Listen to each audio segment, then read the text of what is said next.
हाँ बेटा, सारे सवाल निकाल लो जो जो नहीं हो पाए हैं। कौन कौन से नहीं पाए, हो गए सारे? कंफ्यूजन, डाउट, डाउट वाले सवाल निकाल दो जो नहीं हो पाए।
हाँ बेटा, एक एक करके अपने डाउट पूछ लो, वन बाई वन, कोई लड़ाई झगड़ा नहीं करेगा। एक एक करके अपने अपने डाउट पूछ सकते हो, या जो सवाल नहीं हो पाए हैं वो लगवा सकते हो। हाँ बेटा, 13।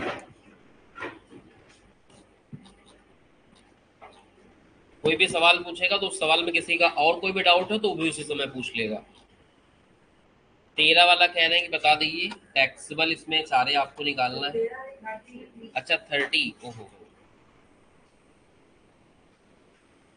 30 पे आ जाते हैं। ये है 30 सवाल। इसमें शायद एक और राहुल भी पूछ रहे थे ना, क्या आंसर नहीं मैच कर रहा था, क्या है इसमें मसला? आंसर नहीं मैच कर रहा है। लेट मी चेक, हो सकता है आंसर है गलत हो, ऐसा भी हो सकता है। फिर भी ऐसी उम्मीद है कम, लेकिन फिर भी चेक कर लेते हैं क्या प्रॉब्लम आ रही है। हो सकता है कॉन्सेप्चुअली गलत कर रहे हो।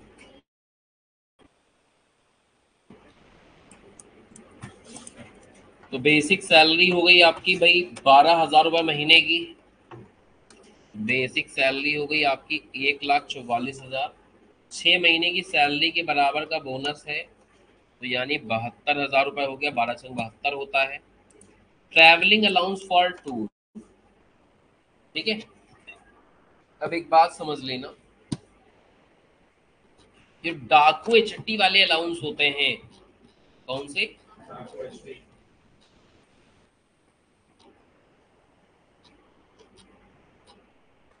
ये वाले, इनमें अगर ये ना बताया जाए कि एक्चुअली खर्च कितना है, ठीक है, तो अजम्पशन ये रहता है कि 100% स्पेंड हो गया है पैसा। तो ये बात लिख लेना कि अगर इनमें खर्चा ना बताया जाए कितना स्पेंड हुआ है, अजम्पशन रहता है कि 100% क्या हो गया है, स्पेंड हो चुका है। और ऐसे हालात में क्या हो जाता है, फिर पूरा एग्जाम्प्ट हो जाएगा अगर पूरा खर्चा हो गया है। यहाँ लिख लेना कहीं पे,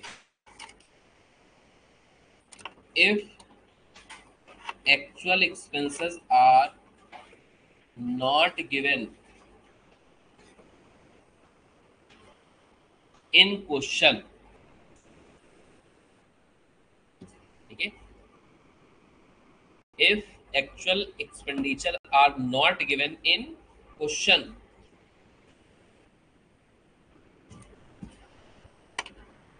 तो आपको एज्यूम करना होता है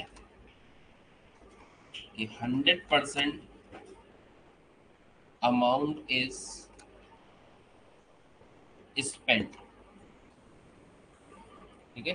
फिर ये मानना होता है कि आपका पूरा 100% पैसा क्या हो गया है, उसी काम पे खर्च हो गया है। अगर 100% पैसा हो गया है खर्च, तो कुछ बचा तो है नहीं, तो पूरा पूरा क्या हो जाएगा, एग्जम्प्ट हो जाएगा। बिल्कुल सही बात।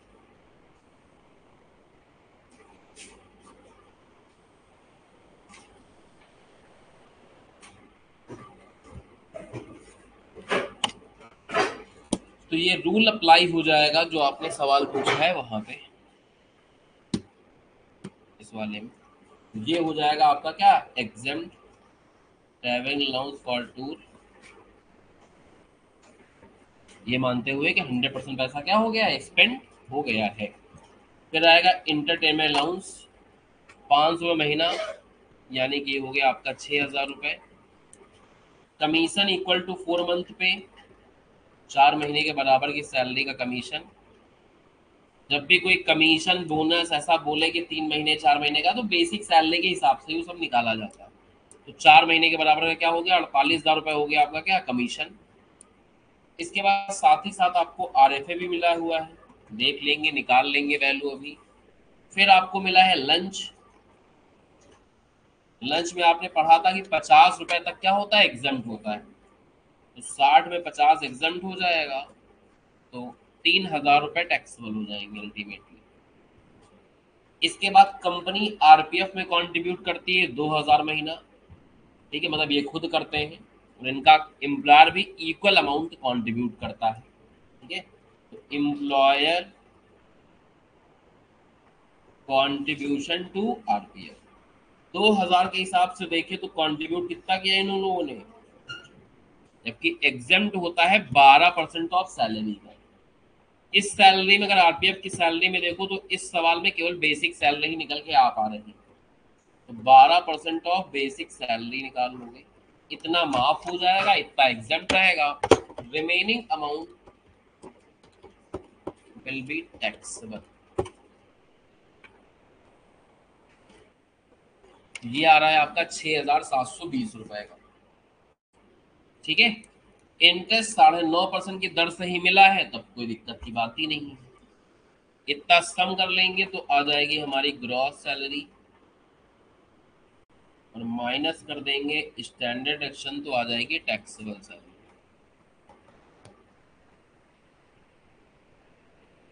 ठीक है। आरएफए की वैल्यू निकल जाए तो काम बने। आरएफए में अगर देखें तो एक ऐसी जगह आपको मकान मिला था, क्वार्टर मिला था, जहाँ की पॉपुलेशन 20 लाख है, और फर्नीचर वगैरह भी मिला हुआ था, तो ओन्ड वाला लगेगा नियम कानून ना। तो फिर पहले क्या करोगे, पहले अनफर्निश हाउस की वैल्यू निकालोगे। पॉपुलेशन 15 से ज्यादा है लेकिन 40 से कम है, तो कितना लगेगा, 7.5% ऑफ सैलरी का। और आरएफए की सैलरी में बेसिक सैलरी भी आ जाएगी, बोनस भी आ जाएगा, इंटरटेनमेंट अलाउंस भी आ जाएगा, और कमीशन भी आ जाएगा।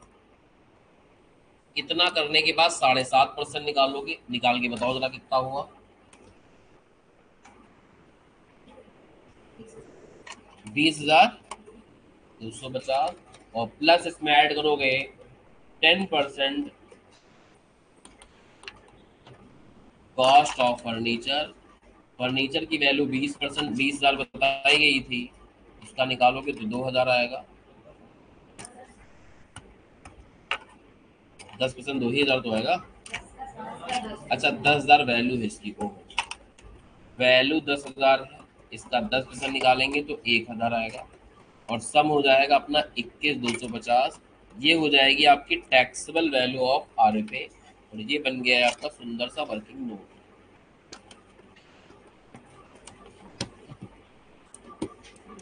यहां लिखेंगे हम लोग 21,250। अब करना है इसका ग्रैंड टोटल।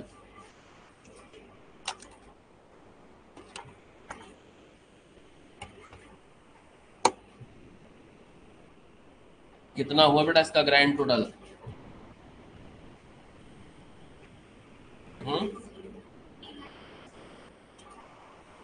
3,09,70। 50 अगर डिडक्शन माइनस कर दोगे तो 50,970 आ जाएगा, जो कि यहाँ मैच कर रहा है। ठीक है,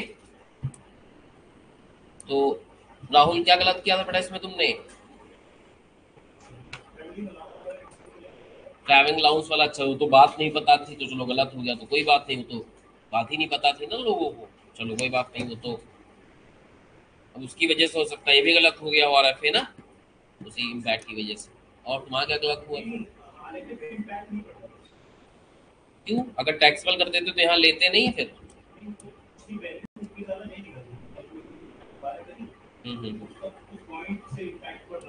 अच्छा चलो, तुम्हारा क्या गलत हो रहा था बेटा इसमें?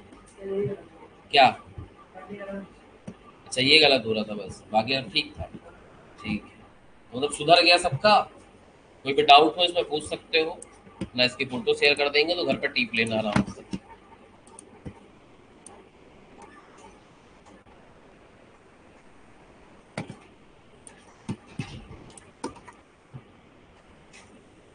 चलो और बताओ बेटा, और कौन सा बताना है?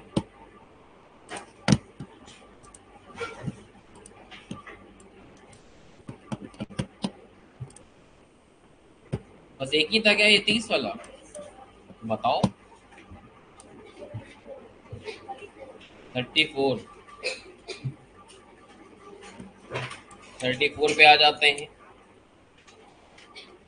तो पिछली की पिछली क्लास में, मतलब कल थी चौथी क्लास, तीसरी क्लास में आप लोग को बताया था कि अगर बेसिक सैलरी के अंदर कभी भी कुछ घटा के दे रखा होता है तो आप वापस जोड़ के टैक्सेबल करते हो, क्योंकि बेसिक सैलरी हमेशा क्या लिखी जाती है? एक तो ये तरीका है कि पहले आप इसको क्या करोगे, वापस ऐड करोगे। वापस ऐड करोगे तो कितना हो जाएगा? 3 लाख। यही काम 33 में भी हुआ था ना, बताया था कि जब कराएंगे तो ध्यान रखना है। तो एक तो ये 3 लाख हुए, कोई दिक्कत की बात नहीं है। इसके बाद आपको यहाँ CCA मिला हुआ है, 10,000 का CCA हमने लिख लिया। बोनस मिला हुआ है 15,000, बोनस लिख दिया। इंटरटेनमेंट अलाउंस मिला है 5,000, वो लिख दिया। यहाँ तक कोई दिक्कत नहीं होगी, बहुत बढ़िया।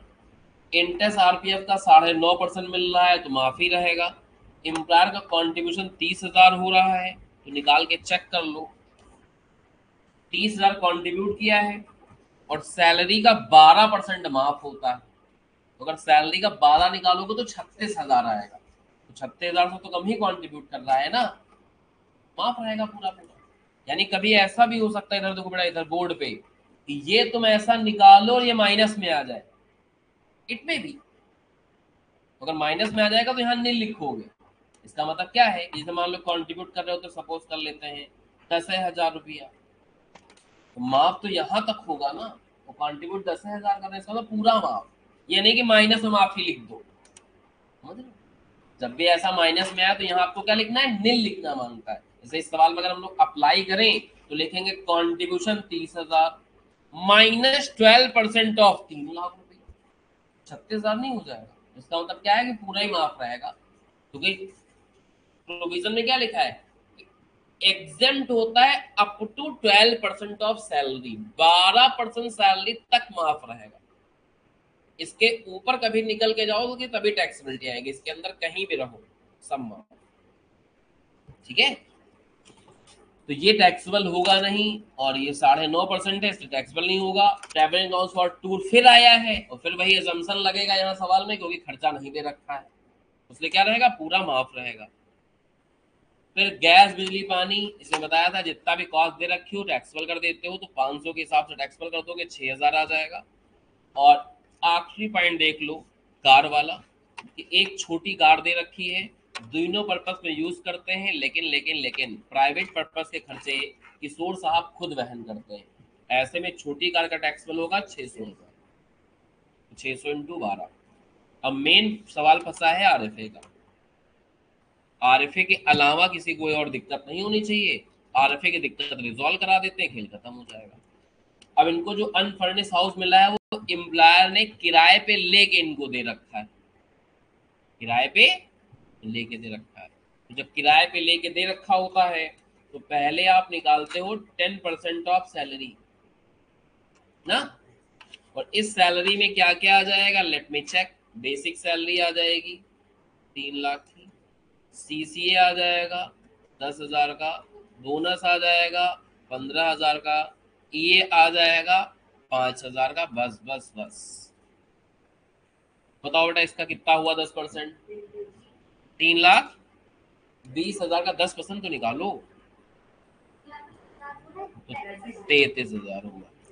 दूसरा लिखते हो rent paid by employer, paid या पेबल हो सकता है, अभी ना पे करा हो तो कोई बात नहीं, पेड और पेबल कोई भी हो सकता है। तो भैया 7,500 महीना, तो 7,500 इंटू 12 कितना हो गया, और इनमें से क्या निकालते हैं, लोअर। तो नॉर्मली 33,000 टैक्सेबल कर देते, कितना टैक्सेबल कर देते हम लोग, 33,000, लेकिन 600 रुपए महीना इनकी सैलरी में से काटा जा रहा है। तो जो भी अमाउंट रिकवर्ड होता है वो परक्यूज की वैल्यू में से क्या करते हैं, माइनस करते हैं।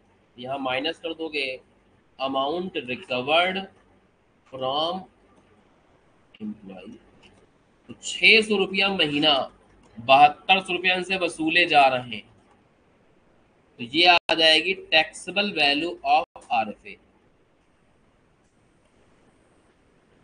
शायद कुछ बच्चे यही नहीं निकाल पाए थे, बाकी सब उनका ऑलमोस्ट हो गया। जो लोग नहीं निकाल पाए थे तुरंत ही वही नीचे पे लिख लें, बाकी कॉपी पे करने वाला काम आप घर पे आराम से कर लें, वहीं उसी में थोड़ी जगह खाली होगी ना वहीं लिख लो नोट के अंदर ही, बाकी कॉपी पे लगा लेना घर में।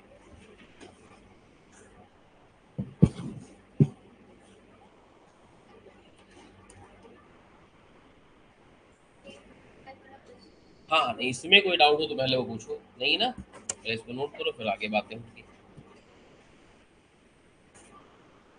आ जाओ बेटा आ जाओ, क्लास 10 बजे की नहीं है, 9:30 की है। हमें लगा तुमने गलत नोट कर रखा है 10 बजे की।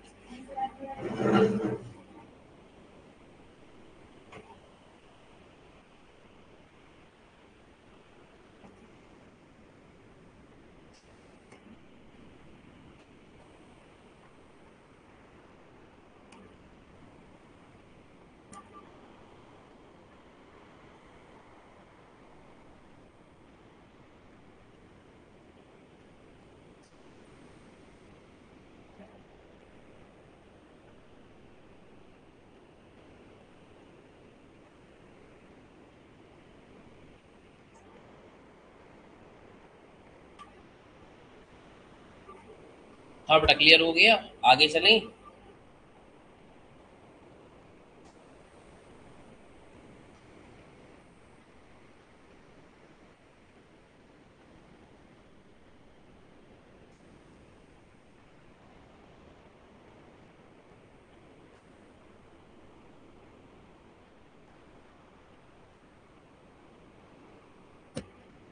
तो आई थिंक सबका नोट हो गया होगा। इसके बाद कौन सा सवाल है, एक बच्चा 31 पूछ रहा है, वो भी एक बार एक्सप्लेन कर देते हैं।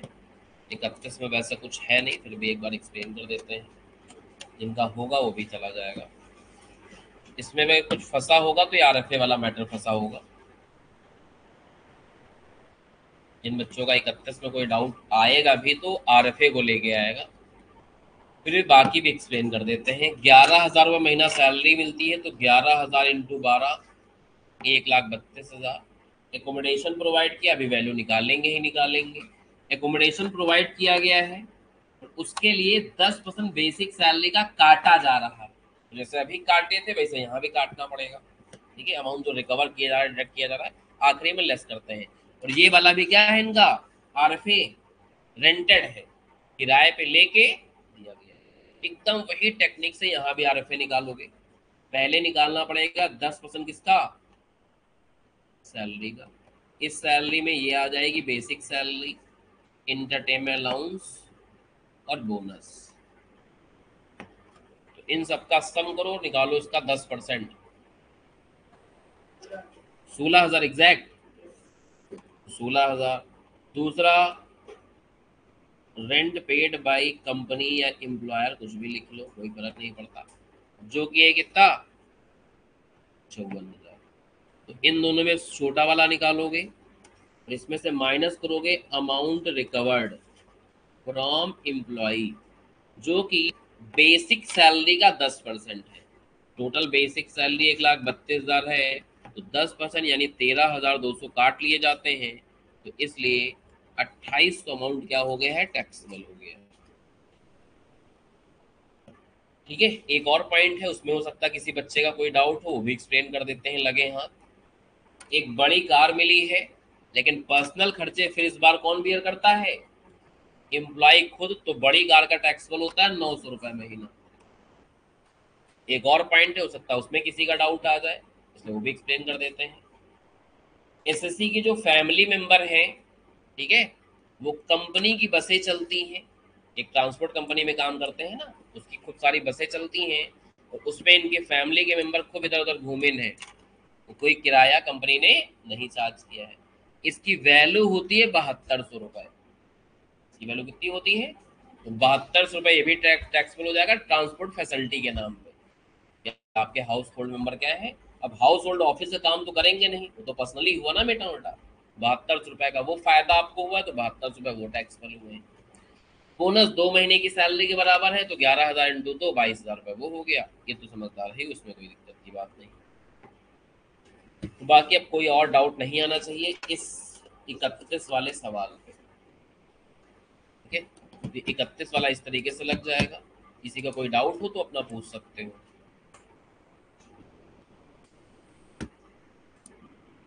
बाकी इसके आंसर की फोटो भी हम डाल दे रहे हैं, जिनको नोट आउट करना होगा आराम से घर पे बैठ के नोट कर लेंगे। हाँ बेटा, कोई अभी 35 में कुछ पूछ रहा था, कराना है 35? ठीक है, करा देते हैं, ऐसा क्या, आओ करा देते हैं। 60,000 रुपये महीने मिलती है बेसिक सैलरी, तो 7,20,000 ये हो गया। ठीक है, इसके बाद इनको 1% सेल पे कमीशन मिलता है। 10 लाख की सेल करी है, 1% निकाल लोगे तो 10,000 कमीशन आ जाएगा। तो ये कमीशन ऑन टर्नओवर है। ठीक है, टर्नओवर वाला कमीशन है। इसके बाद इनको डियरनेस अलाउंस मिलता है, जो रिटायरमेंट बेनिफिट के काम में आएगा। इसका मतलब ये डीपी है, गलती से यहाँ डीए लिख दिया, काट के डीपी लिख देना। 1,20,000 आपका डीपी हो गया 10,000 पर मंथ के हिसाब से। 32,000 बोनस मिला है, 32,000 बोनस हो गया। एचआरए मिला है 10,000 रुपए, तो एचआरए का वर्किंग नोट बनाना पड़ेगा, उससे निकल के आएगा कितना टैक्सेबल होगा। अभी वर्किंग नोट बनाएंगे तो एचआरए की वैल्यू कैसे निकली पता चलेगी आपको, चिंता मत करो। इंटरटेनमेंट अलाउंस मिलता है 1,000 रुपये महीना, तो 12,000 ये हो गया। ठीक है, 1,000 रुपये एम्प्लॉयर ने पे किया किसका, इनकम टैक्स ऑन परक्यूजिट्स का। तो जिस दिन हमने परक्यूजिट्स पढ़ाया था वहां दो बातें बताई थी, खाली इनकम टैक्स पेड दे रखा होता तो टैक्सेबल कर देते हैं, तो income tax paid on perquisites होता है तो क्या होता है, टैक्सेबल नहीं होता है, फिर वो नील रहेगा। इसके बाद एम्प्लॉयर ने इनको दिया है क्या, एक लीव ट्रेवल कंसेशन, जिसको बोलते हैं LTC, that is called leave travel concession. तो बस 2 मिनट का सब रखो, यही टॉपिक बचा हुआ था, पढ़ लेते हैं अभी तो सवाल में अप्लाई भी हो जाएगा। टॉपिक में कोई ज्यादा दम नहीं, बस सुनना है। 2 मिनट सब रखो, बस सुन लो हमारी बात बस। इधर देखो बेटा बोर्ड पे, अरे इधर देखो बेटा बोर्ड पे एक वर्ड होता है क्या हमारा, LTC, leave travel concession. Leave का मतलब छुट्टी, जब छुट्टियों पे तुम ट्रैवल करने जाओगे उसमें कंपनी क्या करते हैं, कोई कंसेशन देते। मेनली ये कंसेशन देती है वो सारी कंपनियां जो ट्रांसपोर्ट सेक्टर में ही काम कर रही हैं। कंसेशन का मतलब क्या है कि कम दाम में या फ्री में तुमको घुमाया गया है। जैसे अभी फैमिली मेंबर घूम रहे थे या स्वयं घूमो, तो अगर कोई एम्प्लॉय छुट्टी पे जाता है अपनी फैमिली के साथ, तो जो ट्रैवलिंग कॉस्ट रहेगी, जितना रीइंबर्स करेगा उसका एम्प्लॉयर, वो रीइंबर्स क्या हो जाएगा, फुल्ली एग्जम्प्ट हो जाएगा। ठीक है, फैमिली के साथ जाए, वो भी छुट्टियों पे ट्रैवलिंग करके। अभी कहोगे सर अभी सवाल में आया तो था 7200 आपने टैक्सेबल कर दिया, तो उसमें ये नहीं लिखा था कि छुट्टियों पे जा रहा है। खाली ट्रैवल होगा तो टैक्सेबल कर देंगे, लीव ट्रैवल होना चाहिए। तो सवाल में कहीं लीव नहीं पता चला था, तो इसलिए वहां पे टैक्सेबल हो गया था। तो अगर LTC मिल जाए यानी लीव पे ट्रैवल कंसेशन देंगे, तो फिर क्या हो जाएगा, वो फुल्ली एग्जम्प्ट रहेगा। लेकिन ये बातें फुलफिल होनी चाहिए।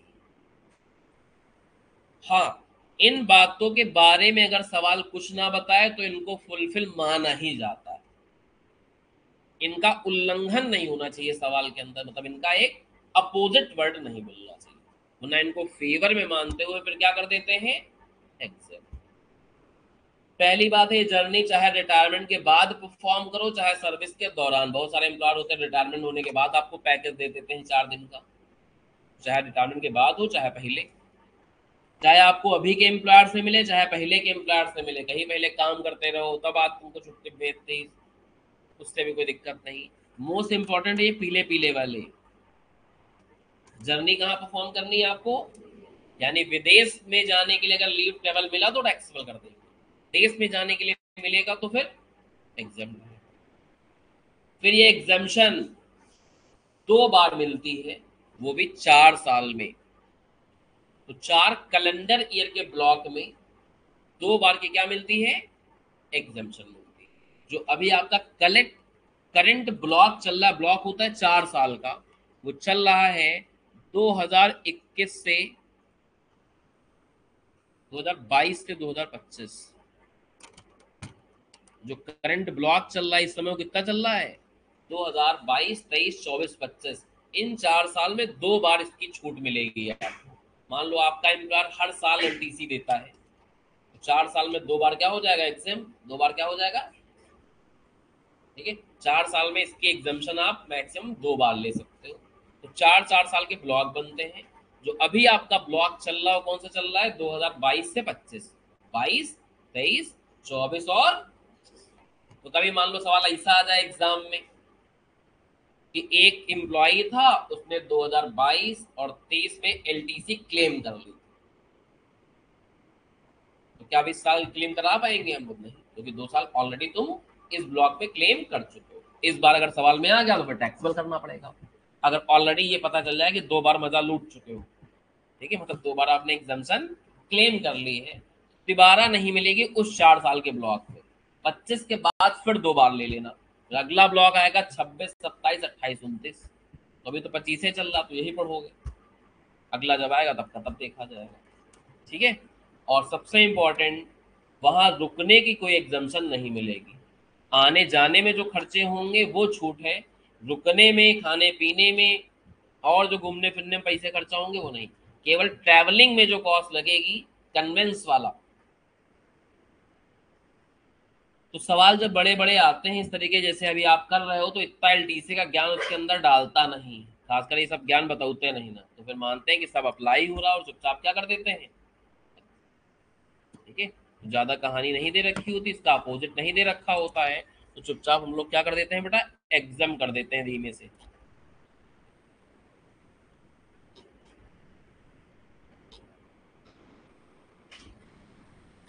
कौन सा कर रहे थे अभी सवाल है, 35। तो यहाँ नहीं बोला गया है, इसलिए लीव ट्रेवल कंसेशन को क्या कर देंगे हम लोग, एग्जाम कर देंगे। देखो यहाँ लिखा है ड्यूरिंग लीव, ये अगर इतना काट दें, अभी टैक्सेबल कर देते लपक के, क्योंकि लीव ना मिलता ना फिर से, लेकिन लीव के दौरान हुआ है, इसलिए क्या हो जाएगा अपना, एग्जाम। तो एलटीसी हो गई एग्जाम, इसलिए यहाँ पे लिखा ही नहीं। ठीक है, ये क्या हो गई आपकी ड्यूरिंग लीव ट्रेवल कंसेशन है तो एग्जाम हो गया। ये टॉपिक नहीं पढ़ा था अभी आपने, तो हो सकता है इसमें कोई गलती हो गई हो आपसे, ठीक है, या समझ में ना आ रहा हो या कोई कंफ्यूजन हो गई होगी, तो अब दूर हो गई होगी। इसके बाद देखो भैया, गैस बिजली पानी की सुविधा मिली है, और इसमें कंपनी कितना पैसा खर्चा कर रही है, तो 50,000 रुपये वो टैक्सेबल कर देंगे। इसके बाद एम्प्लॉयर और ये दोनों लोग कंट्रीब्यूट करते हैं 14.5% सैलरी का, तो 14.5 में 12 माफ हो जाएगा, और 2.5% क्या हो जाएगा, तो 2.5% निकालना है। और आरपीएफ की सैलरी में बेसिक सैलरी भी आती है, और डियरनेस पे भी आता है, और कमीशन ऑन टर्नओवर भी तो आता है। तो इन तीनों को लपेटोगे और फिर 2.5% निकालोगे। इन तीनों को जोड़ के क्या करना है, 2.5% निकालना है। ऐसा करते हो तो ये आपका 21,250 मिल जाएगा। ठीक है, इंटरेस्ट मिला है 9.5% के रेट से, तो 9.5% क्या होता है, माफ होता है। कुल मिला के अगर एचआरए का वर्किंग नोट बनवा दिया जाए तो सवाल कंप्लीट हो गया है ना। एचआरए का अगर क्या करें हम लोग, वर्किंग नोट बना दे तो सवाल क्या हो जाएगा बेटा, हमारा कंप्लीट हो जाएगा। एचआरए का वर्किंग नोट अलग से बना देते हैं, तो फिर पूरे फोटो भेज देंगे, कॉपी टिपिया लेना सारा। आंसर है ये क्वेश्चन नंबर 35। वर्किंग नोट देखो एचआरए का।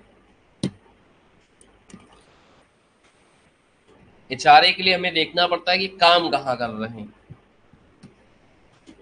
ठीक है, तो मुंबई में कर रहे हैं। ठीक है, मुंबई क्या हो गई आपकी, मेट्रो सिटी हो गई, तो 50% लेना है। सबसे पहले क्या लिखते हो, एक्चुअल एचआरए रिसीव्ड। सबसे पहले क्या हो जाएगा आपका,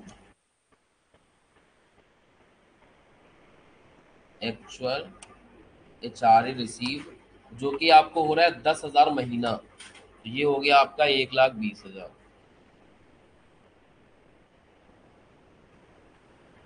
दूसरा होता है रेंट पेड माइनस 10% ऑफ। तो रेंट कितना पे करते हो, 14,000 रुपये महीना। 14,000 महीने के हिसाब से अगर निकालोगे तो 1,68,000 आएगा। और एचआरए की सैलरी में भी बेसिक सैलरी आएगी, डीपी आएगा और कमीशन आएगा, यही तीनों आइटम आएंगे, जोड़ लो इनको। 8,50,000, 8,50,000 का 10% निकालना है, और 1,68 में से माइनस कर देना है। 1,68 में से अगर माइनस किया जाए तो ये आ रहा है 83,000। और तीसरा 50% निकालना है सैलरी का, और सैलरी आ रही 8,50,000 रुपए, तो इसका 50% निकालते हैं तो आ रहा है 4,25। इन तीनों में जो सबसे छोटा वाला होता है वो होता है एग्जाम। बताइए सबको, एग्जाम कितना होगा, 83,000। तो टैक्सेबल कितना होगा, टैक्सेबल होता है रिसीव्ड माइनस एग्जाम। तो रिसीव्ड हुआ था 1,20, एग्जाम्ड हो रहा है 83, इसलिए 37,000 टैक्सेबल हुआ। तो अब 37,000 कैसे निकल के आ रहा था वो आपको चल गया है पता। तो इसमें क्या नहीं कैलकुलेट कर पाया था जिसने पूछा है 35 वाला, इसने पूछा था 35 वाला कौन सा। अच्छा ठीक है, लीव टेबल तो नहीं पता था, तो अब पता चल गया। अब सारी क्लैरिटी मिल गई होगी। किसी और में कोई डाउट है 35 वाले में तो पूछ सकता है, अदरवाइज फिर आगे चलेंगे। एक बच्चा पूछ रहा था एलटीसी की कोई अमाउंट में लिमिट भी होती है क्या, तो अमाउंट में कोई लिमिट नहीं होती है। हाँ, बस ट्रेन इन सब की थोड़ा सा लिमिट होती। कहानी एलटीसी की अभी बहुत है, मतलब कहानी अगर एलटीसी की बताने लगेंगे तो 2 पन्ने की है। इतना सवाल में आता नहीं, फिर भी हल्की सी कहानी 2 मिनट लगेगा, सुन लो। एलटीसी में ये भी लिखा हुआ है कि जब आप ट्रेन से सफर करोगे, ठीक है, तो फर्स्ट क्लास एसी तक का टिकट माफ होगा। उसके ऊपर का अगर टिकट लगवा लिया है एम्प्लॉयर ने दे दिया तो टैक्सेबल कर देंगे। ठीक है, ऐसे अगर हवाई जहाज से करते हो तो इकोनॉमिक क्लास तक का फेयर माफ होता है। मान लो आपके एम्प्लॉयर ने बिजनेस क्लास में आपको दिल्ली में भेज दिया, तो बिजनेस क्लास का जो रेंट है वो 2 लाख रुपए है, और इकोनॉमिक का मान लो 1 लाख है या 1,20 है, तो डिफरेंस 80,000 जो आ रहा है वो टैक्सेबल कर दिए जाते हैं। लेकिन ये सब ज्ञान इतना सवाल में देता नहीं। एलटीसी अगर पूरा पढ़ने पे आएंगे तो 2 बनने की कहानी एलटीसी की, लेकिन वो जो एग्जाम में सब आता ही नहीं, फालतू आते हैं, तो क्या दिमाग खर्चा किया जाए। इतना मटेरियल है पढ़ने के लिए, वही पढ़ ले आप, समझ रहे हो?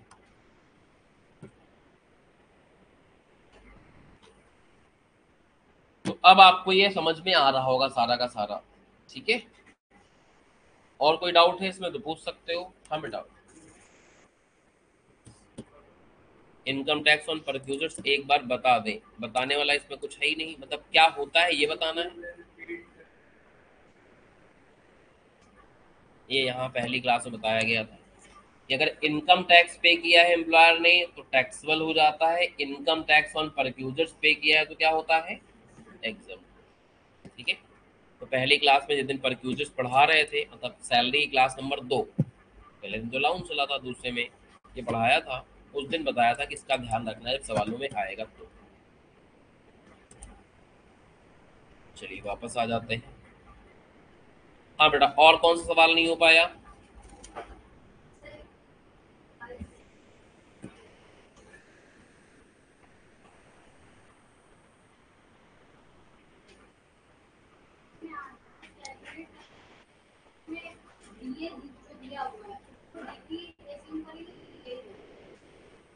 देख लेते हैं बेटा, तब पता चलेगा हमें। डीपी क्यों अज्यूम करोगे, तो उसमें लिखा हुआ था कि वो आरपीएफ में सैलरी एंड बेसिक सैलरी का कंट्रीब्यूट कर रहा है। बोलो 7 क्वेश्चन। डीपी तब होता है जब आरपीएफ में जो कंट्रीब्यूशन है वो बेसिक सैलरी और डीए दोनों का जाए। ठीक है। सवाल ऐसी लैंग्वेज लिखेगा, देख लो। जब ऐसा लिखा हो कि जो कंट्रीब्यूट कर रहे हो कहाँ, आरपीएफ में, उसमें सैलरी एंड डीए दोनों का पैसा है। क्योंकि डीए आरपीएफ में तभी जाता है जब वो डीए नहीं होता है, डीपी होता है। आरपीएफ की सैलरी की परिभाषा क्या है, बेसिक सैलरी, डियरनेस पे और कमीशन ऑन टर्नओवर। तो कभी भी अगर आरपीएफ वाले में कंट्रीब्यूशन में इसके आगे ऐसा लिखे कि बेसिक सैलरी और डीए दोनों का पैसा तुम डाल लो आरपीएफ में, तो समझ जाओ कि वो डीए नहीं है, क्या है, डीपी। ये होती इनडायरेक्टली हिंट। ठीक है। जब भी सवाल में ऐसा लिख के मिलेगा तब उस डीए को डीपी मानेंगे, अदरवाइज डीपी नहीं मानते भाई। समझ गए बेटा। चलो वापस आ जाते हैं। तो 45 वाले में कहीं ऐसा नहीं लिखा हुआ है। 45 वाला सवाल था ना तुम्हारा, कौन सा था, उसमें कहीं नहीं लिखा हुआ है कि डीएडीपी दोनों का डालते हो। तो लिखा हुआ 15% कॉन्ट्रीब्यूट करते हैं, ऊपर लिखा 14% कॉन्ट्रीब्यूट करते हैं। ऐसा कहीं नहीं लिखा हुआ है यहाँ ना, तो फिर वो डीए ही रहेगा, डीपी नहीं रहेगा, सिंपल डी। हाँ बेटा, और किसके क्या डाउट है।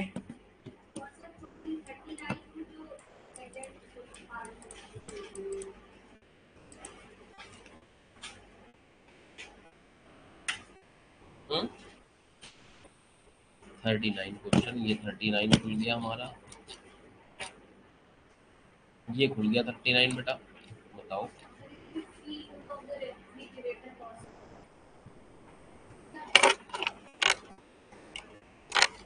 फ्रिज यूज करने के लिए दे रहा है, फ्रिज होती है मूवेबल एसेट, कहीं भी मूव करके ले जा सकते हैं।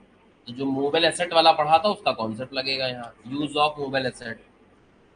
एक टॉपिक पढ़ा था ना परक्यूजन में सबसे पहले, क्या, यूज ऑफ, तो टॉपिक लगेगा उसमें। आपने पढ़ा था कि अगर कोई एसेट है तो फिर अगर ओन्ड होती है तो 10% कॉस्ट पकड़ लेते हैं, और अगर हायर्ड होती है तो फिर हायरिंग चार्जेस पकड़ लेते हैं। तो अब देखो भैया, फ्रिज में क्या है, कॉस्ट दे रखी है, इसका मतलब ओन्ड है, तो इसका 10% पकड़ लोगे। ठीक है।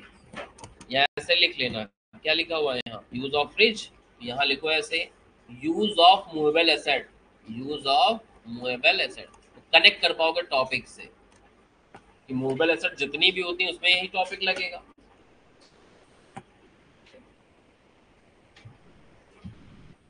तो ये यूज ऑफ मूवेबल एसेट का टॉपिक यहाँ पे लग जाएगा, और 10% कॉस्ट टैक्सेबल हो जाएगी।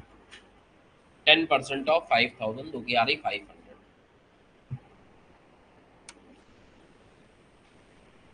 हो सकता कोई ना कनेक्ट कर पाया होगा कि मतलब टॉपिक कौन सा लग रहा है।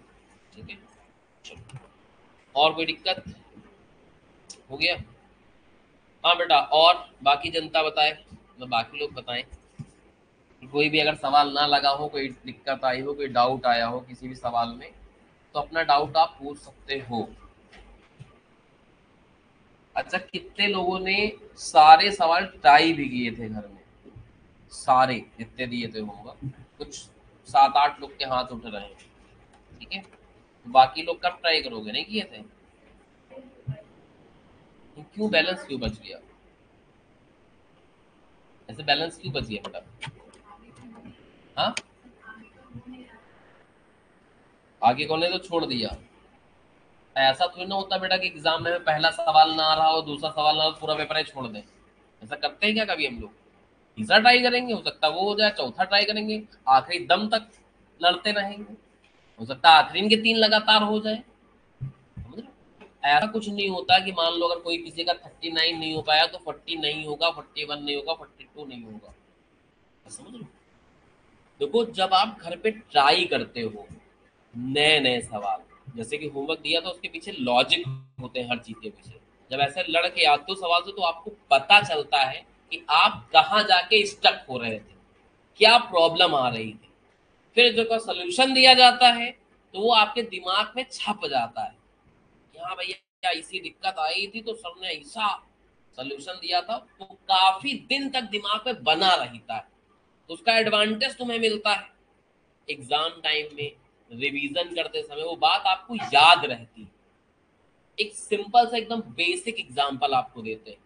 ठीक है, अभी मान लो इसे हम आपसे कहें कि बेटा जो निषाद दिन की तरफ जाएंगे तो आगे जाके, ठीक है, गुड बेकरी के पास ऐसा है कि एक छोटा सा गड्ढा है, तो थोड़ा देख के जाना, किसी को ऐसा याद नहीं रहेगा।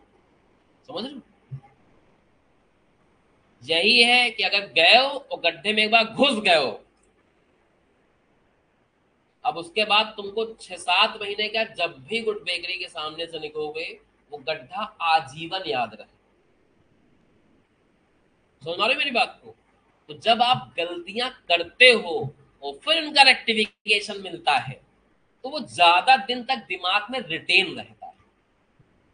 और जब डायरेक्ट किसी चीज की दवाई मिल जाती है तो रिटेन नहीं रहता। समझ लो, रिटेन नहीं रहता है भाई। तो अगर किसी को बुखार चढ़ा हो, 3 दिन परेशान रहा हो, तो उसको दर्द पता है बुखार का क्या है, वो तुमने पहले दवाई खा ली। तो कभी जब दवाई नहीं मिलती तड़प जाते हो एकदम से। तो इसलिए दिए जाते हैं होमवर्क में कि उनको लगाओगे, टेक्निक है हर चीज के पीछे। समझ लो, इतने साल का एक्सपीरियंस है हमको, उसका बेनिफिट कहीं ना कहीं बताते हैं कि ऐसा काम करो तो आपको बेनिफिट होगा, लेकिन काम करेगा बेनिफिट उसी को देखने को मिलेंगे।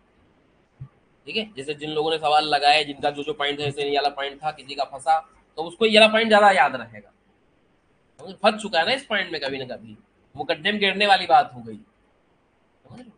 फिर वो याद रहती है, कम से कम अगर 6 महीने भी याद रह गई तो तुम्हारा पर्पस सॉल्व हो गया। उसके बाद भूल भी जाएगा तो कोई गम नहीं, दिसंबर तक याद रहे, एक बार एग्जाम हो जाए उसके बाद अगर भूल भी गया तो इतना गम नहीं सताएगा। तो अगर 3-3.5 महीने एग्जाम तक भी बात याद रह गई तो बहुत ज्यादा आपके लिए क्या हो जाता है, बेनिफिट हो जाता है। इसलिए जितने आप सवाल लगाओगे, जितनी गलतियां करोगे, जितनी गलतियां टेस्ट में करोगे, वो गलतियां आप उनको रेक्टिफिकेशन जब आप खोजते हो, जब उनका जवाब आपको मिलता है तो आपके दिमाग में वो चीजें छप जाती हैं और काफी दिन तक उससे आप खेलते रहते हो, मतलब वो चीज हेल्प करती है आपको आगे की प्रोग्रेस में। तो जो बच्चे नहीं लगा के लाते हैं उसको इन चीज का एडवांटेज वो नहीं उठा पाएंगे जो उठाना चाहिए उनको। ठीक है, क्योंकि कोई जरूरी थोड़ी ना कि जो हमने 50 सवाल दे दिए इन्हीं में से कोई एक सवाल आएगा, ऐसा तो बोला नहीं हमने। हो सकता है एक सवाल 51 वाला है जो इसमें नहीं दे रखा है, लेकिन अगर इतने सवाल लगा लिए हैं तो चाहे 51वां सवाल आए, चाहे 191 आए, चाहे 1501वां सवाल आए, समझ रहे हो, कोई भी सवाल आए, अगर इतने सवाल के कॉन्सेप्ट आपने सीख रखे हैं तो कोई कॉन्सेप्ट ऐसा बचा ही नहीं जो इन सवालों में ना आया। सैलरी का कोई भी सवाल आ जाए आप लगा पाओगे। समझ रहे हो? सैलरी का कोई भी सवाल आ जाए, कैसा भी सवाल आ जाए, अगर ये सारे सवाल आपको लगाने आते हैं, इनमें जो पॉइंट आ रहे हैं वो सब कंसीडर कर चुके हो, तो कोई भी सवाल बना दिया जाए, हम आपको 500 सवाल दे दें, आप 500 लगा दोगे, जिनको ये सारे कॉन्सेप्ट बिल्ड हो जाए दिमाग में।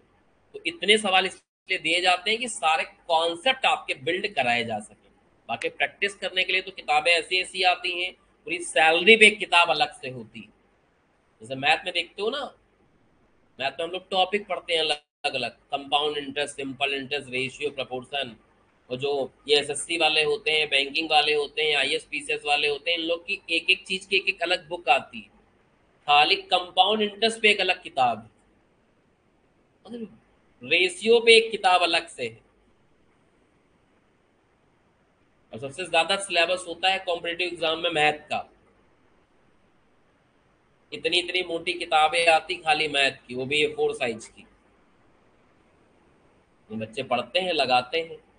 ये सब जो एग्जाम देते हैं, समझ के चलो कि मैथ के डेली 100-200 क्वेश्चन लगाते हैं एमसीक्यू वाले, डेली।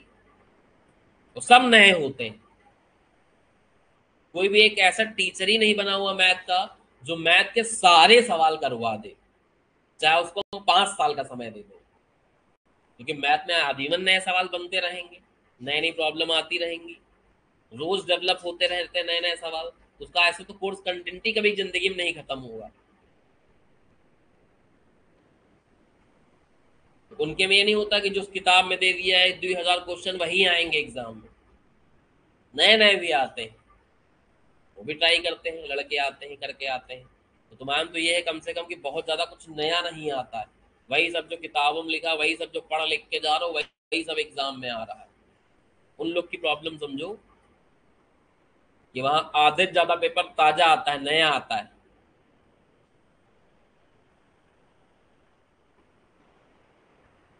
मतलब आप परसों कोई क्रिकेट मैच हो रहा था इंग्लैंड इंडिया का, उसमें कहो साला आज के पेपर में कौन आ जाए कि परसों बताओ कि शिखर धवन ने कितने रन बनाए थे। अब आदमी पढ़ाई करे, साला मैच देखे। नहीं, पूछ लेते हैं, कहते नहीं भाई ये जनरल अवेयरनेस है, ये पता होनी चाहिए तुम्हें, एग्जाम में आ जाता है। तो सारे बच्चे न्यूज़पेपर भी पढ़ते हैं सुबह 1-1.5 घंटा, करंट अफेयर्स, मैथ भी लगाते हैं, रीजनिंग भी पढ़ते हैं, हिंदी भी पढ़ते हैं, कंप्यूटर पढ़ते हैं, इतने सारे सब्जेक्ट। तो किसी सब्जेक्ट की कोई लिमिटेशन नहीं है, समझ लो तुम। ऐसा कहा जाए कि कॉमर्स का पेपर है, कॉमर्स में बताइए ना करे का ये सब आई है, 11 12 B.Com M.Com CA CMA CS सब। तो कॉम्पिटेटिव एग्जाम में ऐसा ही होता है, कहता भाई 250 क्वेश्चन आएंगे कॉमर्स के, 50 सवाल आएंगे कंप्यूटर के। कंप्यूटर में नहीं बताता कि 7th क्लास वाली कंप्यूटर से आएगा कि सीधा जावा C++ से आएगा, कहीं से कुछ भी दे सकता है, कंप्यूटर दे पे बस 50 सवाल। अब ये नहीं बताता लिमिट उसकी कि कौन कौन से चैप्टर से आएंगे। यहाँ तो कम से कम डिफाइंड है भैया कि एक सैलरी का क्वेश्चन आना ही आना है, एक HP का सवाल देना ही देना है। तो कितना ज्यादा सेफ है। वैसा थोड़ी ना कि उन सब कोर्सों में बच्चे पास नहीं होते या करते नहीं है, उनमें और भीड़ है तगड़ी वाली। अब किसी साइंस साइड की कोचिंग में कभी पहुंच जाना तुम लोग, मतलब एकेडमिक वाले की नहीं, कॉम्पिटिटिव वाले की बात कर रहे हैं। नीट जेई, नीट तो चलो अलग ही हो गया, डॉक्टर्स की स्ट्रीम हो गई, उन सब की कोचिंग पहुंच जाना। ऑडिटोरियम में क्लासेस होती हैं, इतनी भीड़ है, हजार हजार बच्चा, 1200 बच्चा यहीं लखनऊ की क्लासेस में पढ़ते हैं एक साथ बैठ के। सुबह 6:30 बजे क्लास होती, 5:30 बजे से इनकी चालू हो जाती क्लासरूम में।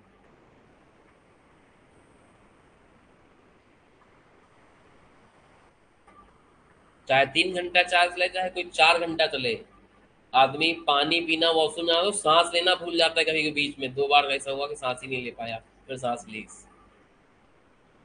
एक एक बात सुनता है, कायदे से पढ़ता है। 6-6 महीने क्लासेस चलती, बच्चे ऐसे होते हैं कि पता का 1200 बच्चों का बैच है, और 6 महीने मान लो, सपोज कर लो 150 दिन क्लास चली, तो 2-4 दिन ऐसा हुआ कि 1199 लोग आए, ऐसा समझ लो। ये डेडिकेशन होते हैं। ऐसे ऐसे बच्चे होते हैं एक भी दिन पूरे 6 महीने में एबसेंट नहीं हुए।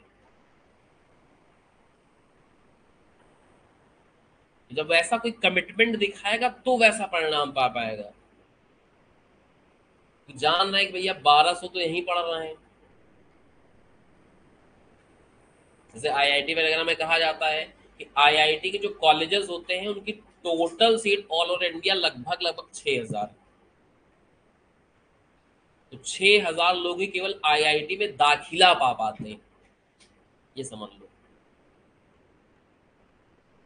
और 12th में मोटा मोटा 50,000 बच्चा 95+ % स्कोर लेके बैठा होता है। 50,000 वो बच्चे हैं जिनका स्कोर 95 या उससे ऊपर आया है। साइंस साइड का स्टैट सही केवल, कॉमर्स आर्ट की बात ही छोड़ दो। तब साइंस साइड में देश भर में इतने बच्चे हैं कि 50,000+ बच्चा साइंस साइड में 95% या उससे ज्यादा स्कोर करके बैठा है। सब टॉपर बच्चे हैं समझ लो। तो उन सबका दाखिला भी आईआईटी में हो नहीं सकता है, इतना तगड़ा कंपटीशन। 10% बच्चों का हो पा रहा है, मोटी मोटी 6000 सीटें हैं, तो कितना कंपटीशन हाई है। केवल टॉपर टॉपर बच्चे परीक्षा दे तो 10 में से एक का सिलेक्शन हुई है।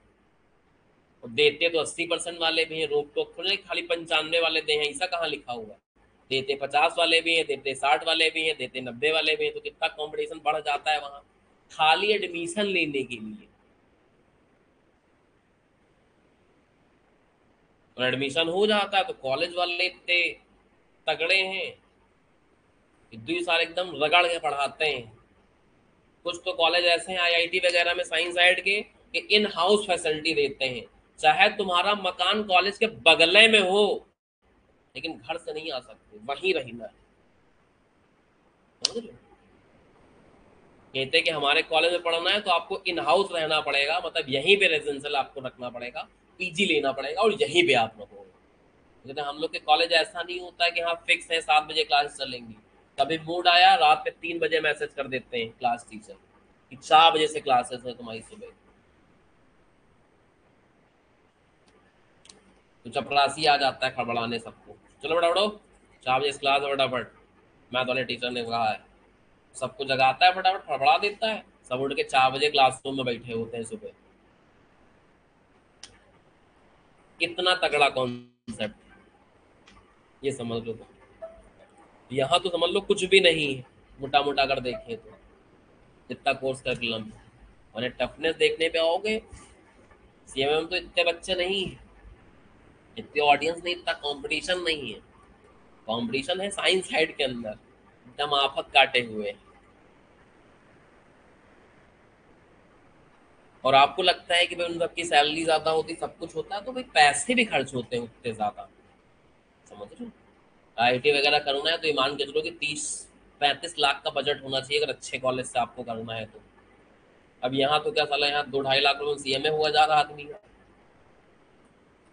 अब कहाँ 35 लाख कोई खर्चा कर रहा है, तो जी जान लड़ाया पड़ा है 3 साल। तो तुम सोचो कि 2 लाख में उतना मजा ले ली तो बराबरी नहीं हो जाएगी फिर तो। एमबीए में अच्छे कॉलेजों में 25-25, 30-30 लाख रुपए डोनेशन चलता है, कॉलेज की फीस तो किनारे कर दो अभी साइड बाई साइड।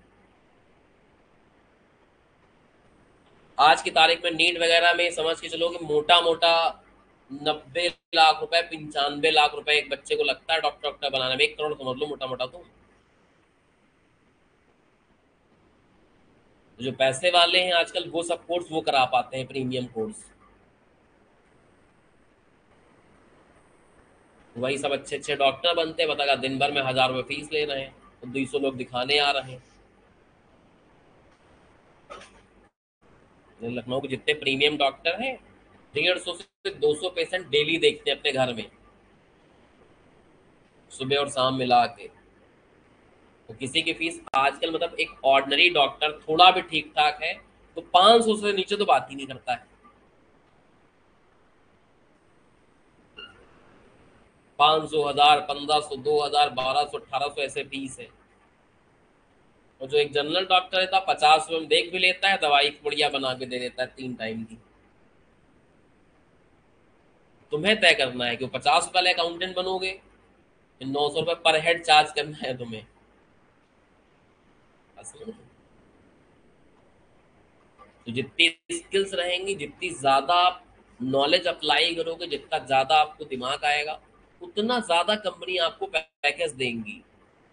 उसका एडवांटेज तुम्हें लाइफ टाइम मिलता है।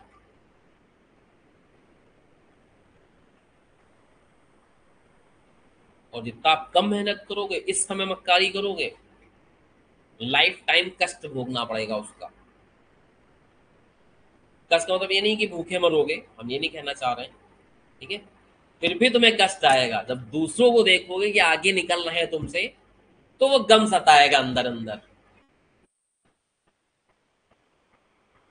अगल बगल अड़ोस पड़ोस के लोगों को देखोगे, जिनके साथ तुम्हारी स्कूलिंग हुई उनको देखोगे, तो कहीं बहुत आगे निकलते हुए दिखाई पड़ेंगे, तो तुम्हें फिर मतलब हर आदमी को खलता है, लो साला यार, हम पता नहीं क्या कर रहे हैं, तो ये क्या कर रहा था, ये लोग इतना आगे निकल गया, नहीं रह गए। तो खासकर जब ज्यादा लोग आगे निकल जाएंगे तो बहुत ज्यादा तकलीफ होगी। चलो एक एक मतलब 20-25 लोग का मान लो ग्रुप है, एक आधा निकल गया एक्सेप्शनल, तो अलग बात है। पता का 20-25 में 20 लोग आगे निकल गए होंगे, तो बाकी 5 लोग को बहुत ज्यादा खलता है। तो इसलिए बेटा पढ़ाई में दिमाग लगाओ, ठीक है। पढ़ाई में आप जितना भी समय है, भी पढ़ने का समय ही है, इसमें जितना समय इन्वेस्ट करोगे उतना ज्यादा आपको सही रहेगा। अदरवाइज हम लोग को वहाँ एक कीड़ा थोड़ी काटे हुए कि संडे को सुबह उठे चले आ रहे हैं अपना, संडे को पढ़ा रहा है, जन्माष्टमी को पढ़ा रहा है, इसको पढ़ा रहा है, उसको पढ़ा रहे हैं। मतलब 2 पेरेंट्स ये मिलने आए थे हमसे कि सर आप छुट्टी नहीं करते, बताइए बच्चों की। तुमने कहा इस बात का मतलब दुख है आपको कि खुशी, पहले ये तो बताओ, हमें समझ में नहीं आ रहा। तो इस बात की मतलब हमने मतलब शिकायत लेके आए हो कि प्रशंसा लेके आओ, समझ नहीं पा रहे हैं हम। तो कहा नहीं सर, शिकायत ही समझिए इसको। तुमने कहा हमारे यहाँ ऐसे ही चलता है भैया। हमने कहा हम संडे मंडे नहीं देखते, सब दिन पढ़ाते हैं। जिसको पढ़ना होगा पढ़ेगा, जिसको अपना घूमना टहलना होगा घूमने टहले, कोई दिक्कत की बात नहीं। जो पढ़ेगा, जो हमारे तौर तरीके से चलेगा, वो फटाफट अपना क्वालिफाई हो जाएगा। और जो हमारे तौर तरीकों पे नहीं चलता है, अपने दिमाग से ज़्यादा चलता है, तो फिर चल के देख लेता है, जब गड्ढे में गिरता है फिर वापस आता है।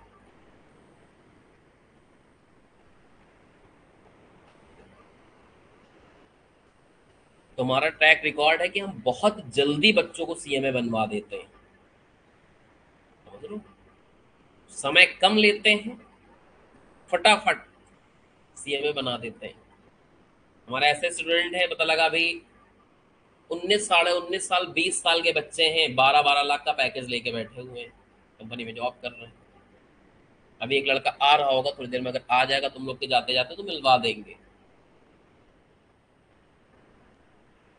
पिछले एग्जाम में उसकी ऑल इंडिया 8th रैंक आई थी, इसी क्लासरूम से पढ़ के फाइनल में। इंटरमीडिएट में आई थी all India 6th rank. Foundation में वैसे रैंक निकाली नहीं जाती है ना, फाउंडेशन में रैंक निकलती तो उसकी भी सिंगल डिजिट में रैंक आती। जैसे फाउंडेशन तुम लोग कुछ लोग देख के आए, उसके फाउंडेशन में नंबर जानते हो कितने थे? 364। 91%। 91% आदमी बोर्ड में लाने में तो उसकी जान निकल जाती है, तो सीएमए।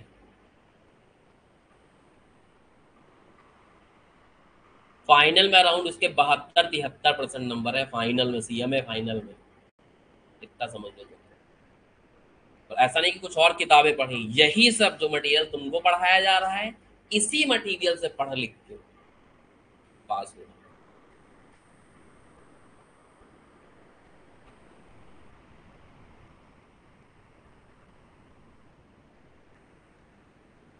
अब काफी अच्छे वैसे हैं, हर बैच में लगभग लगभग 100-150 डीडी वाले तुम लोग को नोट्स देते हैं। 100-150 किताबें तुम लोग बेच देते हैं इसको। काफी बच्चे होते हैं कहीं और से पढ़ रहे होते, कहते हैं सर अपनी किताब आप दे दीजिए बस।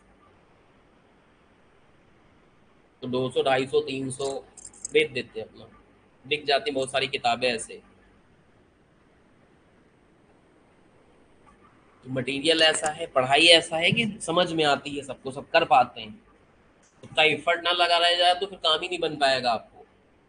वरना हमें कुछ या किसी को कुछ करने की जरूरत तो नहीं, अपना टॉपिक पढ़ा, एक एग्जाम्पल करा दे, जैसे बाकी टीचर करा रहे हैं, क्यों इतना ज्यादा जान निकाल रहे हैं हम फालतू में। ये सारे पढ़ा दिया, 2 एग्जाम्पल करा दिए, हो गया भैया, अपना लगाते रहो, घूमते रहो। उन टीचरों को ना लगाने में उनका फायदा होता है, वो चाहते ना लगाए आदमी, क्योंकि लगाएगा तो पूछेगा फालतू में। हम लोग चाहते हैं लगाओ, जैसे तुम्हारी समस्या का समाधान हो। हम थोड़ी ना चाहते कोई फेल हो जाए, हम तो चाहते हैं हर एक बच्चा पास हो।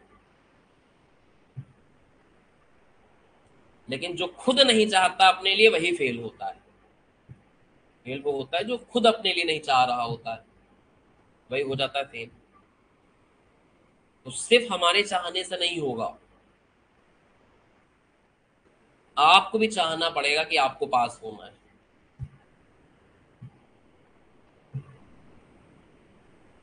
एक बच्चे से तो अभी परसों नरसों बात हो रही थी, सर कोचिंग आपकी बहुत दूर है, आने जाने बड़ा समय खर्चा हो जाएगा मेरा। हमने कहा समय बचा बचा के कौन सा तीर मारे दे रहे हो, 3 अटेम्प्ट से लगातार फेल हो रहे हो, बात इतनी छौंक रहोगी, ये समय बचा करोड़पति बने जा रहे हो। हमने समय 1.5 साल से बचा रहे हो, 3 बार से फेल हो रहे हो, तो क्या कर लिया तुमने 1.5 साल में, कितने पैसे कमा लिए? 2-4 लाख 2-4 करोड़ आए अकाउंट में कि नहीं आए? क्या नहीं सर, अभी कहाँ कमाई चालू है। तुमने समय बचा के क्या उखाड़ लिया? उससे अच्छा समय गवा देते, आते जाते पढ़ते, हो सकता पास हो जाते।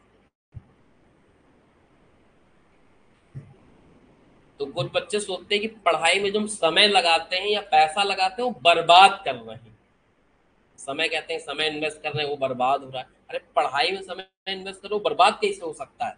एक तरफ तुम इन्वेस्टमेंट भी बोल रहे हो, बर्बाद भी बोल रहे हो। तो इसलिए कहा जाता है पढ़ाई में समय इन्वेस्ट करना पड़ता है, इन्वेस्ट का हमेशा रिटर्न मिलता है। तो जो पढ़ाई में आप समय लगाओगे, पढ़ाई में जो आप पैसे लगाओगे, वो सब इन्वेस्टमेंट है, जिसका आपको बेनिफिट लॉन्ग रन में मिलता है। पढ़ने के बाद जब आपकी जर्नी चालू होगी कमाई वाली, नौकरी करोगे, कोई लोग प्रैक्टिस करेंगे, कोई लोग कुछ और करेंगे, है ना, तो उसमें आपको, उसमें क्या होता है, उसका फायदा मिलता है। अभी तो नहीं दिखाई पड़ेगा फायदा, सबका बेनिफिट लॉन्ग रन में मिलता है। हम लोगों ने कहीं सही से नहीं पढ़ा होता, सही चीजें नहीं करी होती, तो क्या इतना पढ़ा पा रहे होते? इतने सब्जेक्ट आदमी डेली नहीं कर पाता है। ऑल ओवर इंडिया तुम खोज लो, ठीक है, कि वही टीचर तुम्हें अकाउंट्स पढ़ाता हो, वही टीचर कॉस्ट पढ़ाता हो, वही टीचर डीटी पढ़ाता होगा। आज की तारीख में इम्पॉसिबल है ये ढूंढ पाना।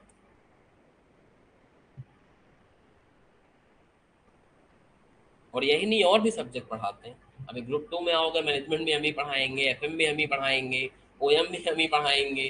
फाइनल में आओगे, उसमें हम 6 सब्जेक्ट पढ़ाते हैं।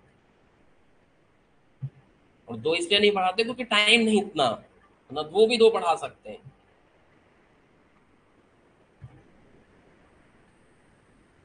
तो तरह डिटेल में अगर हमने कर ना रखा हो तो कोई पढ़ा तो नहीं पाएगा, नहीं कर पाएगा। वैसे आप डिटेल में करोगे तो उसका एडवांटेज मिलेगा, ठीक है। कभी कुछ सिचुएशन खराब हो गई, कुछ और काम करना पड़ गया, तो आप डील कर पाओगे चीजों में। ना जो बहुत स्पेसिफिक होते हैं बस वही काम कर पाते हैं। जब तक वर्सलिटी नहीं आती आपके अंदर तब तक प्रॉब्लम है। म्यूजिक इंडस्ट्री, डांस इंडस्ट्री बहुत होता है, क्या मान लीजिए एक ही टाइप का गाना गा पाते हो, रोने धोने वाले, समझ लो, तो मूवी बनाने वाला रोने धोने वाले गाने थोड़ी डलवाएगा अपनी मूवी में। वो कहेगा यहाँ एंटरटेनमेंट लेने आ रहा, कोई रोने तो ही ना रहा यहाँ। तो काम मिलने के चांसेस बड़े कम हो जाते हैं। और एक आप वर्सटाइल हो, समझ लो, फास्ट ट्रैक भी गा लेते हो, रोने धोने वाले गाना भी गा लेते हो, ये भी गा लेते हो, वो भी गा लेते हो, भगवान वाले गाने भी गा लेते हो, तो कोई नहीं। कभी किसी के यहाँ पता लगा जन्माष्टमी में गाना गाने के लिए मिल गया स्टेज पे स्टेज, लाख 2 रुपया रख दे दी। वो एक है कहने भैया हम वो भक्ति वाले गाने नहीं गा पाते, तो बैठो घर में। तो इस जमाना ऐसा, मतलब आजकल कंपनियां ढूंढती हैं कि एक बंदे के अंदर अगर ज्यादा गुण होंगे तो ये वाला काम भी करा लेंगे, कभी सिचुएशन खराब हुई तो ये वाला काम भी करा लेंगे। फिर आपको अगर 2 काम आते होंगे तो आपके चांसेस ज्यादा है जॉब लगने के। कोई कंपनियां ऐसे सोचती है कि मान लो इसको कॉस्टिंग का भी आता है, अकाउंट्स वाला काम भी आता है, टैक्स वाला भी आता है, कभी टैक्स वाला हमारा लड़का छुट्टी पे चला जाएगा तो इससे करवा लेंगे अपने। टैक्स वाले भी जो है बता के रखती, कभी अकाउंट वाला छुट्टी पे जाएगा तुम्हें काम करना पड़ेगा, तो लड़के ऐसे रखती दोनों काम हैंडल कर लेंगे। एक है कहने भाई हमका टैक्स आता लेकिन कॉस्ट कॉस्ट नहीं आती, तो कहेंगे भैया तुम ऐसा करो, गरीब बैठो, हमको ऐसा लड़का चाहिए नहीं। हमें कभी कभी ऐसा होता है टैक्स वाला काम भी कराना पड़ता है, कॉस्ट वाला काम भी कराना पड़ता है, इसलिए तो इतने सब्जेक्ट डाले जा रहे हैं आपके कोर्स में। वरना ऐसा होता ना, कॉस्टिंग में सीएमए किया है, जैसे लॉ में होता है ना, एलएलबी में, एमबीए में होता है, फाइनेंस से एमबीए किया है, एचआर से एमबीए किया है, ह्यूमन रिसोर्स से किया, मतलब अलग अलग चीजें होती हैं।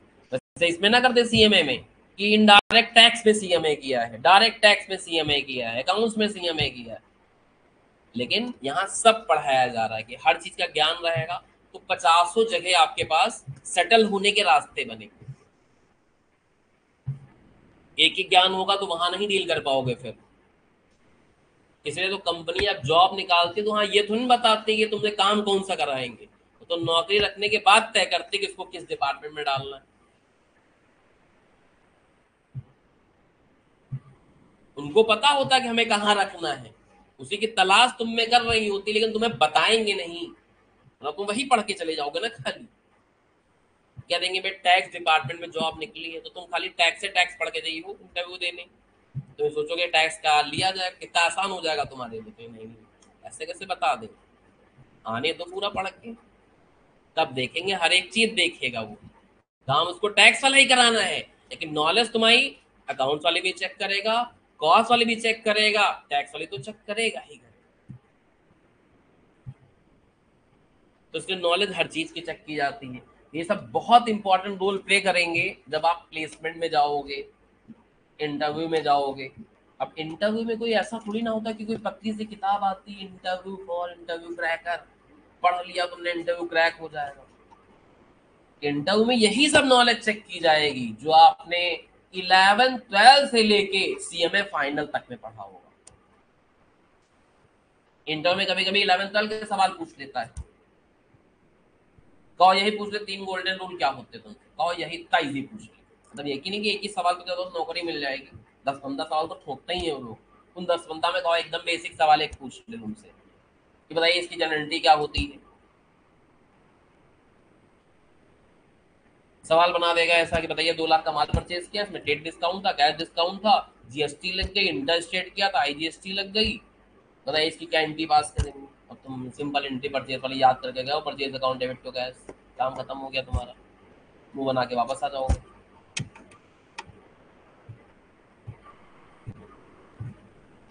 सिंपल सा है भाई, परचेज जब कंपनियां करती हैं तो जीएसटी पे कर रही होंगी, तो जीएसटी समेत वाली एंट्री आपको पूछ रहा है, तो तुम्हें पता ही नहीं कि एंट्री में जीएसटी कैसे घुसेड़ते हैं, क्या लिखते हैं, तो फिर आदमी जाके क्या हो जाएगा, वहां फंस जाएगा। अब ये सब चीजें कहाँ दे रखी है, फाउंडेशन के अंदर, और फाउंडेशन तुमने हल्के में निपटा दिया है,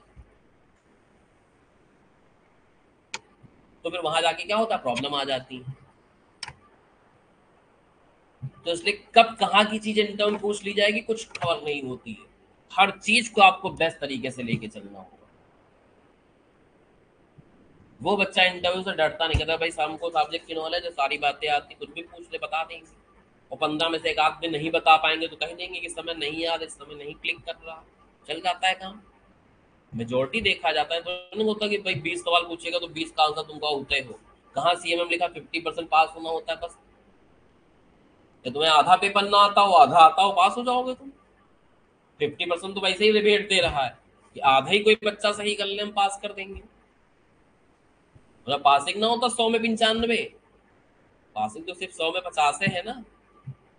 आधी लिबर्टी तो इंस्टीट्यूट ही दे रहा कि आधा गलत करने का हक रखते हो, तुम आधा गलत कर दो, बाकी रिमेनिंग आधा कर दे आदमी सही। तो इसलिए एग्जाम में ये मैटर नहीं करता है तुम कितना पेपर अटेम्प्ट करते हो, मैटर ये करता है कि जितना पेपर अटेम्प्ट किया है उसको कितने अच्छे ढंग से किया है कि वहां नंबर ना कटने पाए। ऐसे ऐसे बच्चे होते 70 70 नंबर का पेपर अटेम्प्ट करने के बावजूद भी पास हो जाते हैं। 65 65 70 70 नंबर का पेपर अटेम्प्ट किया और पास होके बैठे हुए हैं। 30 नंबर का पेपर नहीं अटेम्प्ट कर पाया, नहीं आता था, लेकिन 65 नंबर का इतने अच्छे तरीके से अटेम्प्ट किया कि 7 में 7 मिल रहे हैं, 6 में 6 मिल रहे हैं, 2 में 2 मिल रहे हैं, सारे नंबर खटाखट अंदर आ रहे हैं। 65 नंबर का अटेम्प्ट करने के बाद एग्जामेशन बच्चों की आई जा रही, 61 नंबर आए जा रहे हैं, 60 नंबर आए जा रहे हैं, और 100 नंबर अटेम्प्ट करने वाला फेल हो जा रहा है। सब नहीं, कुछ जो सही से नहीं अटेम्प्ट कर रहे हैं। तो मैटर ये नहीं कि तुम 100 नंबर का पेपर अटेम्प्ट करते हो कि 80 का अटेम्प्ट करते हो, जितना अटेम्प्ट किया है उसको कितने बेहतर तरीके से प्रेजेंट करके आते हो। कोई भी कमी उसमें नहीं छोड़नी है जिससे वो नंबर आपके क्या कर ले, काट ले। भले आदमी 3 घंटे में केवल 70-75 नंबर का करे, लेकिन बहुत अच्छे से करके आना है, वो बच्चा पास हो जाता है।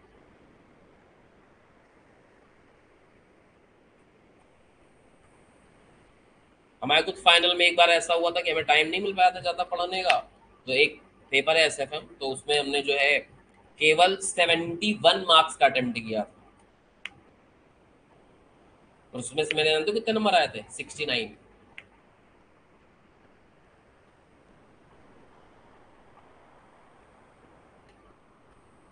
तो कितना एक्यूरेसी रहती है वो इम्पोर्टेंट है।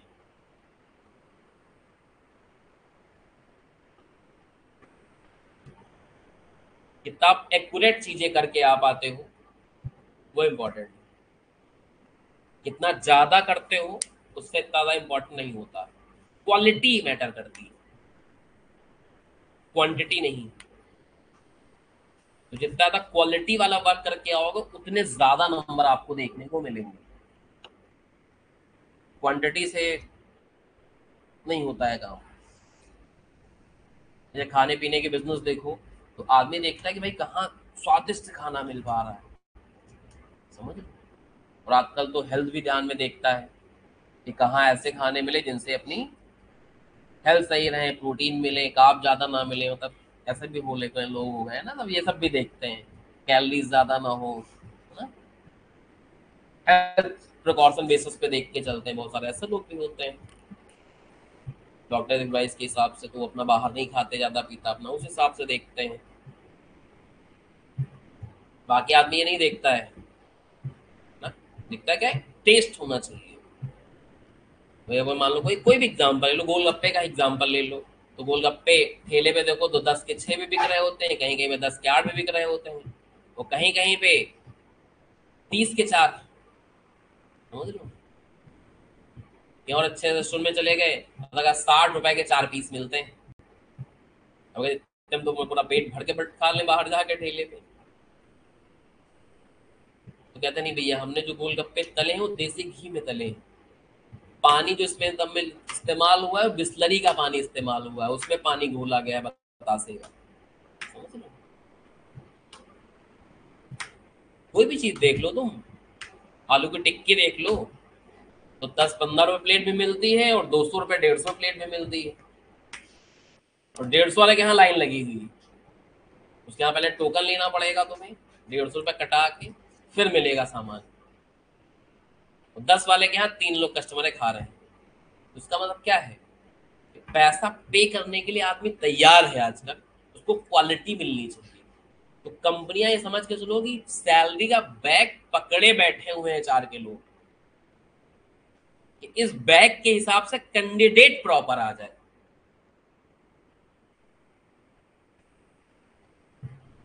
सैलरी तुम 20 लाख मांगोगे, सैलरी तुम्हें 22 लाख मिलेगी, लेकिन उस 20-22 लाख के हिसाब से अप्रोप्रिएट आप होने चाहिए। जहां पे आप अप्रोप्रिएट नहीं निकले, तो 22 क्या तुम्हें 5 लाख नहीं देगा। जगह फ्री में थोड़ी पट रहा है कि हम सबको देते रहे 5-5 लाख रुपया और ले जाओ बेटा ले जाओ। तो कंपनियां भी तो देखती हैं कि हमें प्रॉफिट होना चाहिए इसके आने से, तो इसके पास ऐसी क्या स्किल है, ऐसे क्या काम कंपनी में कंट्रीब्यूट कर पाएगा कि कंपनी की आमदनी क्या हो जाए, बढ़ जाए, कंपनी का प्रॉफिट बढ़ जाए। तो उसी बढ़े वाले प्रॉफिट में 10-20 लाख रुपए इसको दे देंगे। कंपनी को तुम्हें ये फील कराना पड़ेगा कि नहीं मेरे आने से कम 50 लाख तुम्हें बचेंगे साल भर में एक्स्ट्रा। जैसे उसको ये फील हुआ कि 50 लाख बचेंगे, तो कहा ठीक 20 लाख देंगे तुम्हें, दिक्कत क्या है। जब उसको ये नहीं लगता कि आपके अंदर ऐसी कोई स्किल्स हैं जिससे आप कंपनी को इस तरीके से कंट्रीब्यूट कर पाओगे, जो सैलरी तुम डिमांड कर रहे हो उससे उसको दुगना कम से कम निकले, तब फिर आपको रिजेक्ट कर देता है। कहता भैया मांग ज्यादा रहे हो लेकिन इतना दे नहीं पाएंगे, तुम्हारी जो नॉलेज है वो 4 लाख के हिसाब से ठीक लग रही है, तो 4 लाख में अगर करना है तो बताओ। 20-22 तो नहीं दे पाएंगे। जो कंपनियां पहले, आप आजकल टेक्निकल हो गया, पहले आप ही से पूछते हैं कि आप क्या सैलरी एक्सपेक्ट कर रहे हैं भैया बताइए। तो आदमी डरते डरते ज्यादा भी नहीं बोल पाता कि भगा ना दे तुरंत, और बहुत कम बोल नहीं सकता, समझ रहे हो? तो अपनी औकात के हिसाब से बोलता है, 1-2 लाख बढ़ा के वो भी। तो कंपनियां कहता है भाई 12 लाख लेंगे, तो कंपनी कहती नहीं भैया हमारा इतना बजट नहीं है, हम ऐसा है 7 लाख दे पाएंगे आपको। निगोशिएशन होते हैं, सैलरी भी निगोशिएशन चलते हैं, तो निगोशिएशन होंगे थोड़ा बहुत, 7, 7.5 लाख 8 लाख में मैटर सेटल हो जाता है, जॉब लेटर बन के आ जाएगा, अपना जॉब करने लगते हैं।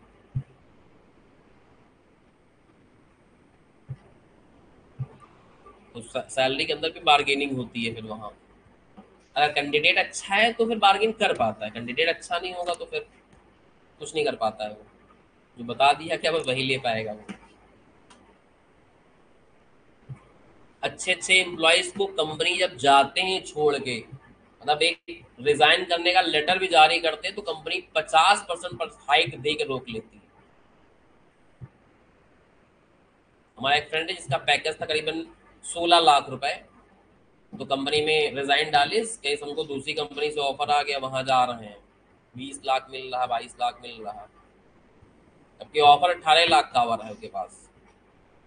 तो कहीं 20-21 लाख मिल रहा है, कहीं 22 लाख कह रही है, लेकिन जो हमने 22 लाख डिमांड करे थे, लेकिन 20-21 लाख में कंपनी दूसरी रेडी है, तो मान के चलो कि 20-21 लाख तो मिल ही जाएगा। तो कंपनी ने नहीं, हमें छोड़ के ना जाओ, हम तुम्हें 24 लाख देंगे, 50% का हाइक। तो सीधा उसकी सैलरी 16 से 24 लाख हो गई एनुअली। तो जैसे आपको अच्छी कंपनी चाहिए, वैसे कंपनी को भी अच्छे एम्प्लॉय चाहिए। तो अच्छाई आप में अगर दिखेगी उसको, तो आपको रिटेन कर लेगा।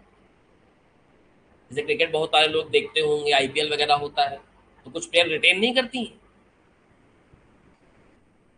सारी फ्रेंचाइजी क्या करती, कुछ प्लेयर रिटेन कर लेती कि नहीं इसको नहीं जाने देना है, बाकी सब लद्दड़ है, कोई भी खरीदे कोई दिक्कत नहीं, दूसरे लद्दड़ पकड़ लाएंगे। उनको 4-5 प्लेयर चाहिए होते दमदार टीम के अंदर, तो उनको रिटेन कर लेती। बाकी कहते बाकी तो सपोर्टेटिव है, तो कोई भी पकड़ लाएंगे, दूसरे जो मिलने आएंगे उनको पकड़ लेंगे, इतना तो कर ही देंगे वो सब, बाकी जितवाते तो यही 5-6 साल है। तो ऐसे देखा जाता है, वहां के जो अच्छे एम्प्लॉइज होते हैं उनको रिटेन करेगी, जो खराब एम्प्लॉय होंगे उधर रिजाइन लेके जाएगा, उधर अप्रूव कर देगा, साइन करेगा, क्या बेटा कल से ना आना, कोई बात नहीं, दूसरा रख लेंगे, चिंता मत करो, दूसरे सीवी लगी हुई 150, उनमें से किसी को बुला लेंगे अभी कर। कंपनियां ऐसे बात करती हैं। तो ऐसे नहीं कि हर आदमी को 50% का हाइक दे देगी, क्वालिटी होगी तो हाइक मिलेगा, क्वालिटी नहीं होगी उसी सैलरी में 5 साल भी काम करा सकती हैं आपसे। तो जितना आप चीजें अपनी स्किल्स को बढ़ाने में काम में लगाओगे, उतना ज्यादा आप आगे गेन कर पाओगे। अभी इस समय को अगर बर्बाद करते रहे, इधर उधर फालतू के कामों में लगाते रहे, तो ये स्किल बढ़ाने वाला टाइम तुम्हारे अंदर दोबारा कभी लाइफ में नहीं आ पाएगा। कोई 30-35 साल 40 साल के एज में जब जॉब करने लगेगा, कोई काम धंधा करने लगेगा, तब उसके पास इतना समय नहीं होता कि फिर अपनी स्किल्स को ग्रो कर पाए वो। तब थोड़ा कंजर्वेटिव अप्रोच हो जाती कि जो चल रहा है, जैसे चल रहा है वही चलाओ। रिस्क लेने वाली जो एबिलिटी होती है वो खत्म हो जाती है कहीं, वो अभी रहती है आपकी यंग ब्लड में। तो अभी आप जितने जुझारू बनोगे, जितना ज्यादा चीजें कर पाओगे अपने लिए, उतना ज्यादा सही रहेगा आगे का। एग्जाम एकदम करीबी आ गए हैं, अब 3-3.5 महीने में, वैसे भी कुछ पढ़ने वाले बच्चों के लिए 3-3.5 महीने बहुत कम लगता है,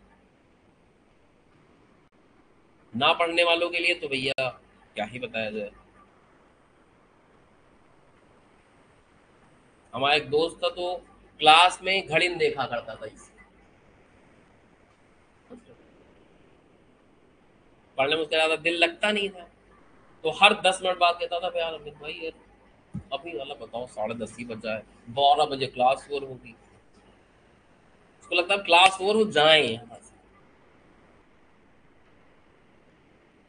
तो ना पढ़ने वाले बच्चों के लिए 1 घंटा काटना भी बड़ा टफ हो जाता है पढ़ाई के साथ। किताबें खोलते हैं, उनको लगते हैं यार अब तो मम्मी को दिखाने के लिए खोले पड़े हैं, तो मम्मी आ नहीं होंगी कमरे में, भी देखेंगे, बताओ क्या कर रहे हो, तफरी खुली पड़ी किताब, पूरा मोबाइल चल रहा है। ते मम्मी को धोखा नहीं दे रहे हो, अपने आप को दे रहे हो। बात समझ रहे हो? नहीं पढ़ना बंद करो किताबें। जब मन ना लगे तो आदमी को ऐसे ही करना चाहिए। जैसे हम लोग का कभी कभी पढ़ाने का मन नहीं होता तो उस दिन छुट्टी कर देते हैं, कभी कभी। ऐसे बहुत कम होता है हमारे साथ ऐसा कि मन नहीं कर रहा इसलिए नहीं पढ़ाएंगे, ऐसा कुछ नहीं होता हमारे पास। क्योंकि ये सब चीजें ऐसी हैं जो आपको मन कर रहा है तो भी करना है, नहीं मन कर रहा है तो भी करना है। इसको ड्यूटी तरह लेना होता है। जैसे हमारी ड्यूटी है कि हमें आपको पढ़ाना है, तो उसको ड्यूटी समझते हैं। फिर नहीं समझते कि यार मन नहीं कर रहा आज जाने का, सुबह उठने का। उससे नहीं होगा, मन को अपने काबू में रखना है। मन के काबू में थोड़ा ना रहना है। मन बड़ा है कि तुम बड़े हो। तो मन को अपने कंट्रोल में रखना होता है, उसके अपने हिसाब से चलाना होता है। जब उसके अधीन तुम चलना शुरू करते हो तब प्रॉब्लम आती है। उसी को बोलते हैं सेल्फ कमिटमेंट। जब आप अपने आप से कोई चीज कमिट करते हो तो बेहतर परफॉर्मेंस होगा।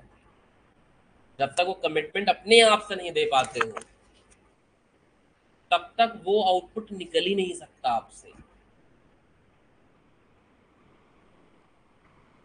कुछ बच्चों को लगता है यार हम ही नहीं कर पा रहे, बाकी सब कर रहे हैं, तो तुम करना शुरू नहीं कर रहे हो। प्रॉब्लम इस बात की, शुरू करोगे तुम भी उनसे आगे निकल सकते हो। तो क्लास में जितने लोग बैठे हो किसी का दिमाग ऐसा तो है कि हम जो बता रहे हैं समझ में नहीं आ रहा है, सब समझ रहे हो। इतना ही तो दिमाग चाहिए इसमें, और क्या है। टैक्स पढ़ने में ज्यादा दिमाग तो नहीं चाहिए कि कोई बात समझाई जा रही, समझ ले रहे हो, बहुत दिमाग है। इतना दिमाग चाहिए नहीं, बहुत ज्यादा है। मतलब 10-20% ज्यादा ही सीएमए के हिसाब से तुम लोग के अंदर, इतना तो समझ के चलो, कम नहीं किसी के अंदर। बस फर्क क्या है, तुम 25-30 लोग में सबकी जो मजदूरी का लेवल है, लेबर का लेवल है, वो सबका अलग अलग। कि कोई कहो 8-10 घंटा भी दिन में पढ़ाई में देता रहे, समझ लो, और कोई कहो 3 घंटे पढ़ने में उसकी जान निकल जाए। पढ़ाई में जो लगन है ना वो सबकी अलग अलग होती है, उसके चक्कर में सबका काम अलग अलग होता है। कुछ बच्चे ऐसे भी होते हैं, थोड़े वीकर होते हैं पढ़ाई में। उनको लगता है यार हम पढ़ाई में समय तो बहुत देते हैं, 8-10 घंटा डेली इन्वेस्ट करते हैं, लेकिन फिर भी बाकी बच्चों जैसा परफॉर्मेंस नहीं आ पा रही।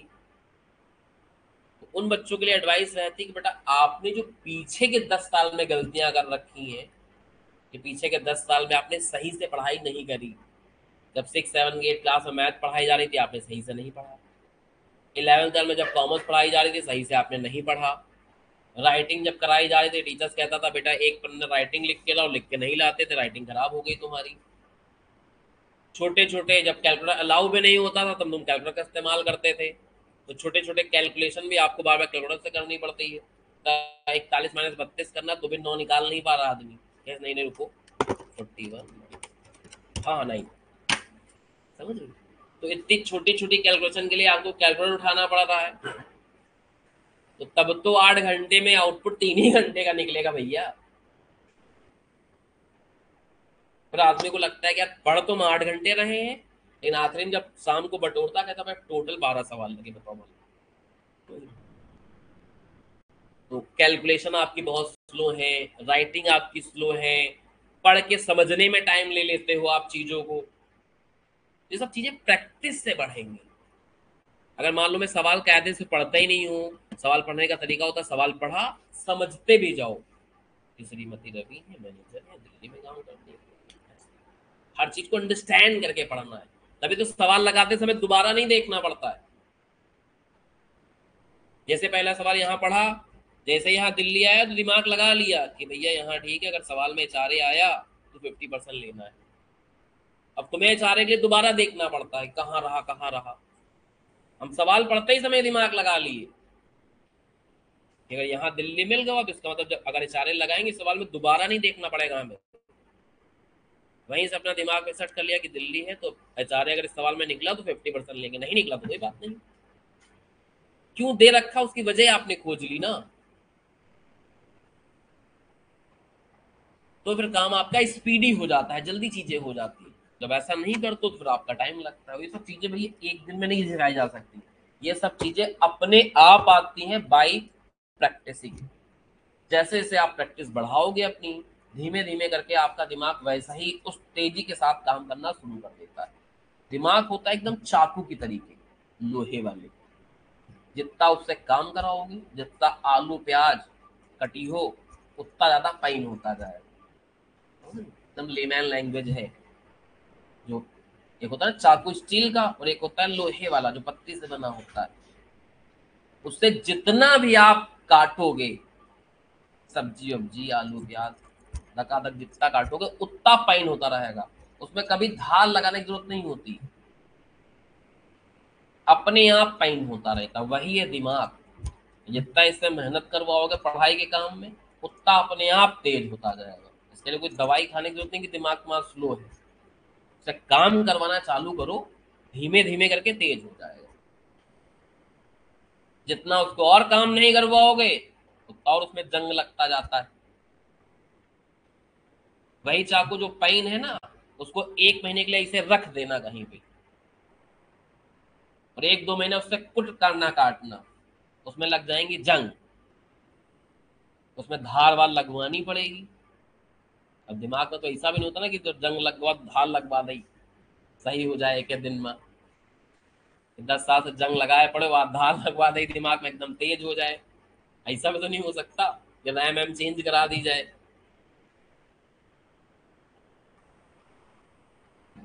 ग्राफिक कार्ड बढ़वा दिया जाए, ऐसा तो है नहीं सब दिमाग में ये सब चीजें। दिमाग तो भैया वही रहेगा जैसा है, उसको यूज कर करके तेज बना सकते हो। अपने आप तेज करने की कोई दवाई तो नहीं आती। तो आदमी सोचे कि एक ही दिन में हम बहुत ज्यादा अच्छे हो जाएंगे पढ़ाई में, तो बेटा इम्पॉसिबल। आप अगर पढ़ाई में स्लो हो तो धीमे धीमे करके अपने आप को टाइम दो। अगर थोड़ा समय इसमें इन्वेस्ट करोगे तो धीमे धीमे करके सही हो जाओगे। ना ऐसे ऐसे बच्चे इसी बार में 2-3 बच्चे ऐसे पास हुए हैं जिनकी पास होने की तो कोई उम्मीद भी नहीं थी हमको भी, लेकिन वो पास हो गए अपनी मेहनत के बदौलत। क्योंकि 1 साल से ज्यादा मेहनत नहीं कर रहे तो वही मेहनत हम लोग को दिख रही थी, लेकिन पिछली में मेहनत कर दी घर में, पता ही पे नहीं कि इनकी मेहनत कर रहे हैं। मेहनत कर लें तो एग्जाम में क्या हो गया, पॉजिटिव रिजल्ट आ गया।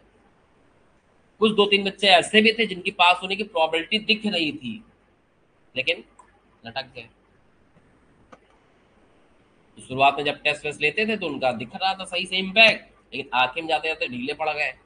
ये तो क्या 100 मीटर की रेस है, शुरुआत के 70 मीटर बढ़िया दौड़े और आखिरी के 30 मीटर में थोड़ा सांसें फूलने लगी। समझ रहे हो? तब तो हरा ही देंगे ना, बाकी लोग भी दौड़ रहे हैं, दौड़ देंगे।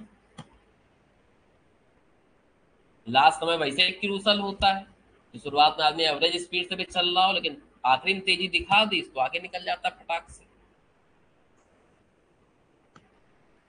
कुछ बच्चे होते हैं कि शुरुआत से सही चलते हैं, लेकिन लास्ट तक जाते जाते उनकी स्पीड बहुत स्लो हो जाती है या बहुत ज्यादा थकावट फील हो जाती है, तो वो भी खराब हो जाता है काम। इनमें जाते जाते जब मेहनत की जरूरत है ज्यादा, तो आदमी क्या हो गया, थक के बैठ गया है, तो उतने मेहनत कर नहीं पा रहा है। तो इसका उल्टा भी होता है कभी कभी, तो शुरुआत में बहुत ज्यादा ढीले पड़े रहे हैं तो लास्ट में सही तरीके से कर भी रहे हैं, लेकिन अब वो टाइम बहुत निकल गया। ये तो वो बात हो गई कि यहाँ से लेके इलाहाबाद का सफर तय करना है। इलाहाबाद मोटा मोटा मान के लो 250 किलोमीटर है। शुरुआत में आराम से आप जा रहे थे कार में, गाना ना सुनते 40 की स्पीड में,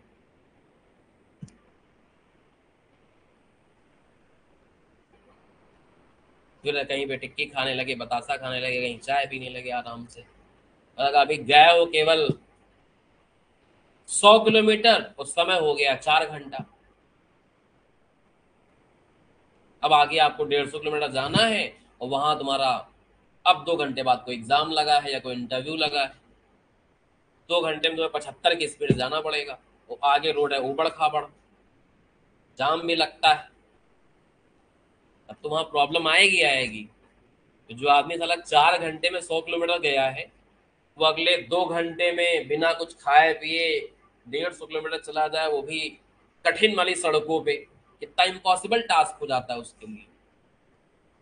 तो ये हो गया कि T20 मैच में आखिरी के 2 ओवर में 42 रन बनाने, तो 18 ओवर में अभी तक 150 का स्कोर बनाना था, केवल 18 ओवर में 110 बनाए हो। 151 बच्चे टीम ने बनाया था, 152 तुमको बनाना है। अब साला जो 18 ओवर में 110 बनाई से, और उसके बाद 6 विकेट भी डाउन हो गए, 7 विकेट भी डाउन हो गए, बल्ले गेंदबाज बचे हैं सब वहां। अब उनसे एक्सपेक्ट कर रहे हो कि 2 ओवर में 41 रन होप दिए, 22 रन डाल दिए, उनके लिए इम्पॉसिबल जैसा हो जाता है। तो वहां पे क्या होता है, सरेंडर कर देते हैं वो लोग, या तो आउट हो जाते हैं, या तो फिर यह है कि आखिरी में 32 रन से टीम हार गई। जो बहुत ज्यादा लेट कर देते हैं उनका ऐसे काम लग जाता है। चलो वापस आ जाते हैं बेटा, और पढ़ाई कर लेते हैं, सब चीजें चलती रहती भाई, बताना भी पड़ता है तुम लोग को कि जितना ज्यादा मोटिवेटेड रहोगे पढ़ाई के प्रति, उतना ही ज्यादा पढ़ाई सही चलती है। कभी कभी होता है कि 10-15 दिन बाद एक लैक ऑफ मोटिवेशन आना चालू हो जाती है, तो फिर हमें मोटिवेट करना पड़ता है। ठीक है, ये सब चलता रहता है भाई, पढ़ाई का एक सिस्टम है अपना।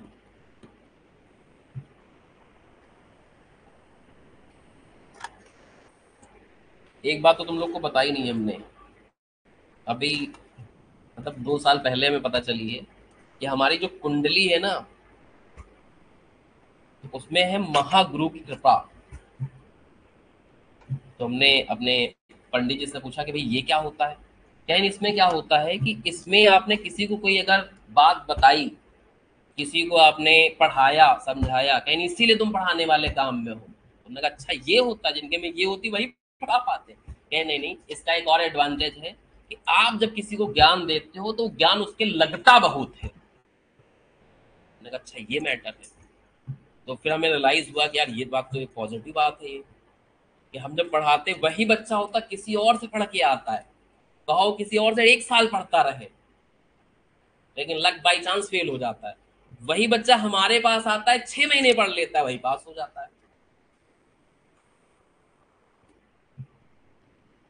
तो इसमें कहीं ना कहीं एक ये फैक्टर भी लगता है कि आपका ही लक मैंने नहीं करता एग्जाम के अंदर, समझ रहे हो, उसमें हमारा लक भी जुड़ता है कभी कभी। और हमारा लक जो है वो केवल हमारे जैसे लोगों के साथ जुड़ता है, ये खराबी है। जो इतनी मेहनत करता है उसी के साथ ये लक फैक्टर काम करता है। जो मेहनत नहीं करेगा ये सोचेगा कि हाँ हम इस सर के यहाँ एडमिशन ले लें, हम पास हो जाएंगे। बहुत सारे लोग के फोन आते हैं कि सर हमें पास करवा दिए, ये करवा दिए, करवा दिए। हमने कहा देखो भैया हम पढ़ा लिखा के पास कराते हैं। अगर तुम्हारे अंदर ये एनर्जी हो कि तुम पढ़ लिख सकते हो यहाँ आके, तब तुम पास हो जाओगे। तुम ये सोचो कि हमारी कोई जुगाड़ है, हम फोन कर देते हैं लड़का पास हो जाता है, तो ये इम्पॉसिबल है। तुमने कहा ऐसा लिंक वगैरह नहीं है कि हमें पेपर लीक करा देते हैं, या फिर कुछ फोन कर देते हैं, रजिस्ट्रेशन नंबर भेज दिया कि यार इसको 20 नंबर ज्यादा दे देना, हमारा लंबा है। तो ऐसे कुछ नहीं होता है। हमने कहा पढ़ा लिखा के लोगों को पास कराते हैं। तो अगर आपका बच्चा या आप पढ़ लिखने वाले आदमी हो तो हमारे पास आ जाओ, पढ़ा लिखा के पास करवा देंगे। अगर तुम चाहो कि पढ़ना लिखना ना पढ़े, केवल पैसे के दम पे पास हो जाए, तुमने कहा वो नहीं हो पाएगा भाई साहब। फिर उसके लिए आप दूसरा कोई आदमी खोजिए, उस टाइप के आदमी हम है नहीं। चलो बेटा, और कोई सवाल हो तो बता दीजिए फटाफट, वरना एक आधा टॉपिक बता दें, बाकी कल टॉपिक पढ़ेंगे, कल चैप्टर खत्म हो जाएगा आपका। कोई है इसमें और कोई सवाल? आगे पढ़ाया जाए टॉपिक फिर? चलो आओ टॉपिक पढ़ लेते हैं, एक दो छोटे छोटे नन्हे मुन्ने। उसमें सबसे पहले टॉपिक आ रहा है हमारा ग्रेचुटी। इधर देखो बेटा बोर्ड पे,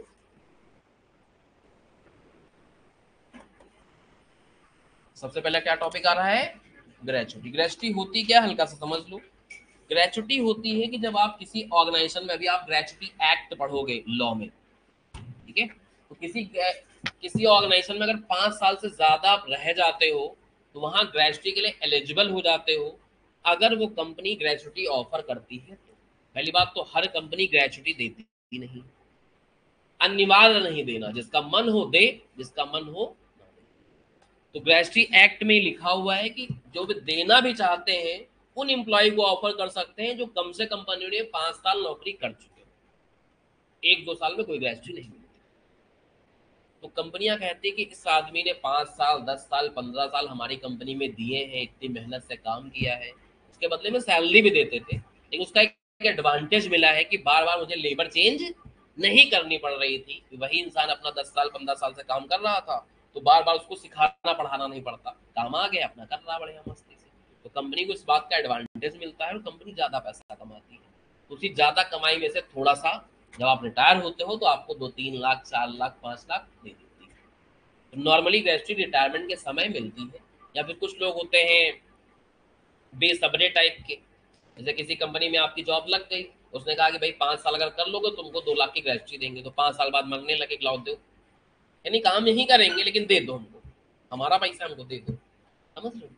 तो एक होता है कि कभी कभी आदमी during the service he gratuity को ले लेता है, और एक है कि रिटायरमेंट के बाद ग्रेजुएटी को। इसमें 2 पॉइंट आ जाएंगे कि ग्रेजुएटी अगर ड्यूरिंग द सर्विस ली है आपने, कब ली है, लिखना किसी को नहीं है, केवल समझना है, सब लिख के दिया जाएगा, कैसे लिखा जाएगा बताएंगे। अगर आपने ड्यूरिंग सर्विस ले ली है तो इसके ट्रीटमेंट अलग होंगे, और एक है एट टाइम ऑफ रिटायरमेंट लोगे तो ट्रीटमेंट अलग है।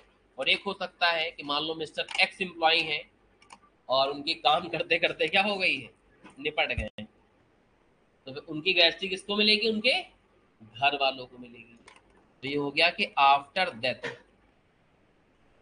तो अगर आफ्टर डेथ मिल रही किसको, घर वालों को, तो ये रहती है पूरी एग्जाम। क्या रहती है, पूरी पूरी एग्जाम। और अगर ड्यूरिंग द सर्विस तुमने ले ली है खुद की ग्रेजुएटी, तो फिर रहेगी फुल्ली टैक्सेबल। फिर क्या रहेगी, फुल्ली टैक्सेबल। और अगर रिटायरमेंट में मिला है तो रहेगी पार्टली एग्जाम पार्टली टैक्सेबल। ठीक है, थोड़ा टैक्सेबल होगा और थोड़ा क्या हो जाएगा, एग्जाम हो जाएगा।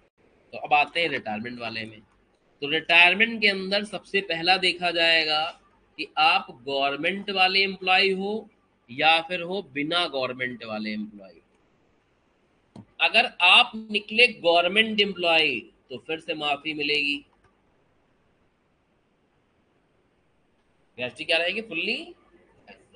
लेकिन अगर वो आप क्या नॉन गवर्नमेंट एम्प्लॉय, तो फिर से 2 बातें हैं। क्या पेमेंट ऑफ ग्रेजुएटी एक्ट में कवर होते हो या नहीं कवर होते हो, पीओजीए में पेमेंट ऑफ ग्रेजुएटी एक्ट में कवर नहीं होते हो। तो अगर आपका organisation payment of gratuity act में कवर होता है, मतलब उसके ऊपर पेमेंट ऑफ ग्रेजुएटी एक्ट लागू होता है, सब लागू होता है नहीं होता वो सवाल तुमको बता देगा।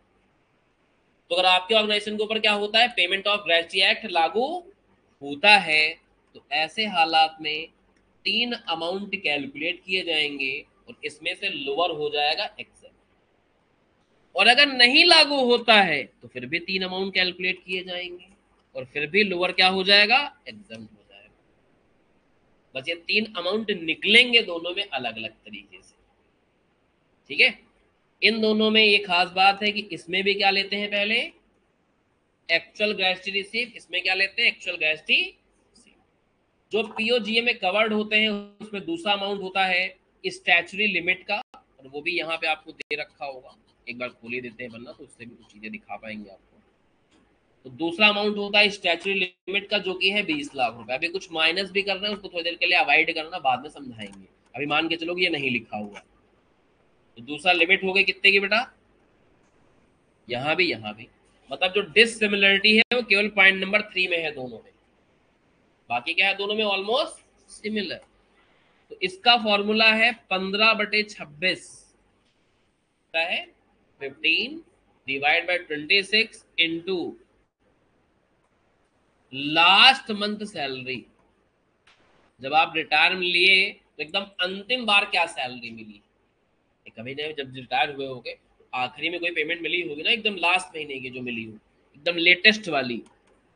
ठीक है, जैसे होता नहीं, मान लो पढ़ाई खत्म करी तो एक होगा ना लास्ट में तुमने क्या किया, तो आदमी कहता बीकॉम का 3rd ईयर किया भाई, बस सीएमए का फाइनल किया, उसके बाद पढ़ना बंद कर दिया। तो वही लास्ट सैलरी, एकदम आखिरी बार कौन सी सैलरी आपको मिली थी, और into completed year of service और part thereof in excess of 6 month. ठीक है, क्या बोला हमने? कंप्लीटेड ईयर ऑफ सर्विस और part thereof in excess of, इसका मतलब हुआ कि कितने साल तुमने नौकरी करी थी उसके बाद रिटायर हुए हो, और अगर पार्ट ऑफ द ईयर है तो उसको फुल काउंट करेंगे, अगर वो 6 महीने से बड़ा हुआ तो।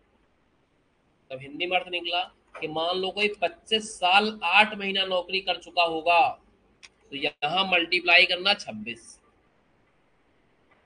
25 साल 6 महीना करीस होगा तो 25 से, 6 महीने से बड़ा होगा तो 1 साल मानोगे, 6 महीना या उससे छोटा होगा हटा देंगे, डिलीट कर देंगे।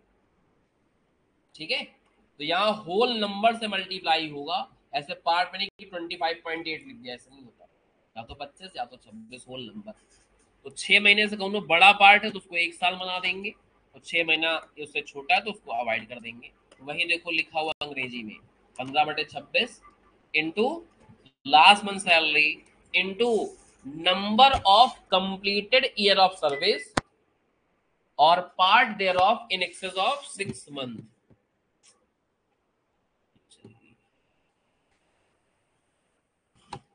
यहां तक समझ गए?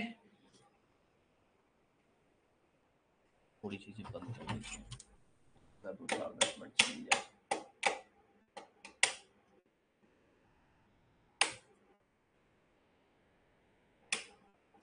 बस इतना ठीक है। ये किसके लिए हो गया बेटा? जो पीओजीए में कवर होते हैं, और अगर नहीं कवर होते हो तो यहाँ 15/26 की जगह पे 1/2। ठीक है, ये लास्ट मंथ सैलरी की जगह पे एवरेज सैलरी,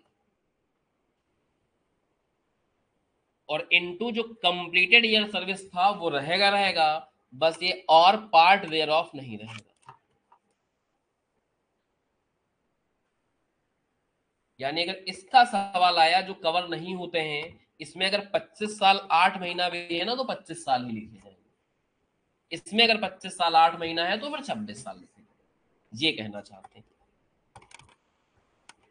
समझ में आ गया? अभी कहानी खत्म नहीं हुई बेटा, कहानी तो बहुत है। तो यहाँ जो हमने लिखे हैं वो रिटायरमेंट वाले लिखे हैं, कि मतलब रिटायरमेंट के समय मिलेगा। तो यहाँ ग्रेजुटी क्या लिखोगे? लिखो एट टाइम ऑफ रिटायरमेंट। ऊपर वैसे हेडिंग ही पड़ी है रिटायरमेंट बेनिफिट, रिटायरमेंट के समय मिला है आपको। तो अगर रिटायरमेंट के समय मिलेगा तो ये नियम कानून चलेंगे। अगर गवर्नमेंट एम्प्लॉय हुआ तो ऐसा नियम, नॉन गवर्नमेंट हुआ लेकिन कवर होता है पीओजीए में तो ऐसा नियम, और अगर नहीं कवर होता है तो ऐसा नियम। 3 टाइप के लोग हो गए इसके अंदर। वही ये तीर बने थे 3, एक ये वाला, एक ये वाला और एक ये वाला। तो तुम कहोगे सर ये नहीं लिखे आपने नोट्स में, सब लिखे। अगर ड्यूरिंग द सर्विस ले लोगे तो क्या हो जाएंगे? फुल्ली टैक्सेबल, नीचे मिल जाएगा कि ग्रेचुटी अगर ड्यूरिंग द सर्विस मिली है तो फुल्ली क्या रहेगी? टैक्सेबल। और ग्रेचुटी अगर आफ्टर डेथ मिल रही तो फुल्ली क्या रहेगा? और ये ड्यूरिंग सर्विस वाला और मरने के बाद वाला नियम कानून इसमें भी अप्लाई होता है, लीव इनकैशमेंट में भी। तो इसलिए दोनों एक साथ लिख दिए। ठीक है, दोनों इसलिए क्या कर लिए हम लोग ने, एक साथ यहाँ पे लिख के दिए गए। तो आई थिंक प्रोविजन समझ में आ गया होगा। एक दो बातें और समझनी है। जब यहाँ की आप सैलरी निकालोगे तो पहली बात तो लास्ट महीने का लेना है, और क्या क्या लेना है? सिर्फ बेसिक सैलरी लेनी है, डीए कैसा भी हो ले लेना है, मतलब डीपी होगा तो भी ले लेना है और डीए होगा तो भी ले लेना है।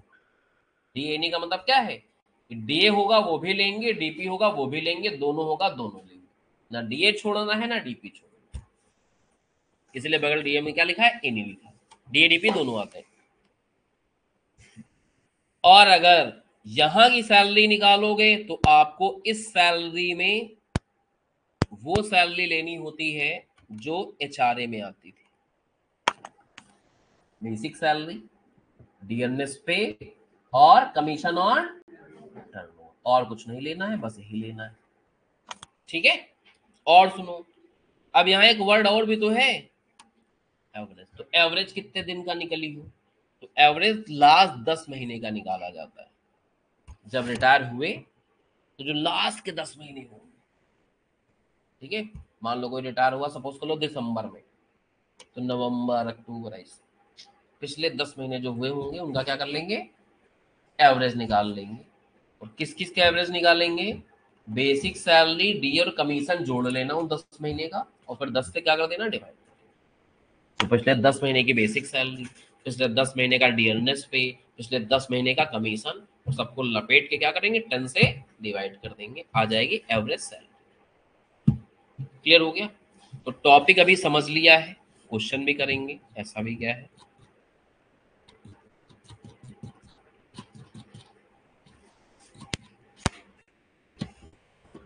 बीमार होना चालू हो गया ये।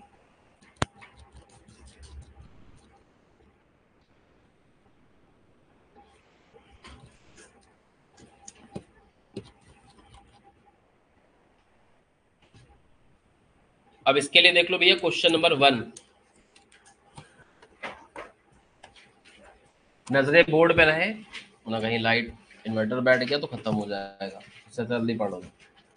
तो मिस्टर आर रिटायर हुए 4 जनवरी 25 को 16 साल काम करने के बाद। रिटायरमेंट के समय इनकी बेसिक सैलरी 88,000 की थी और डीए मिलता था 16,000 रुपया। रिटायरमेंट के समय 12 लाख रुपए ग्रेचुटी मिली है। तो पहला हो जाता है एक्चुअल ग्रेचुटी रिसीव्ड, दूसरा हो जाता है स्टैच्यूटरी लिमिट, और तीसरा ये कवर होते हैं कहाँ, तो फिर फॉर्मूला बनेगा किसका, 15/26 इंटू लास्ट महीने की सैलरी, जिस सैलरी में बेसिक सैलरी भी आएगी और प्लस ये भी आएगा, इन दोनों को जोड़ लो।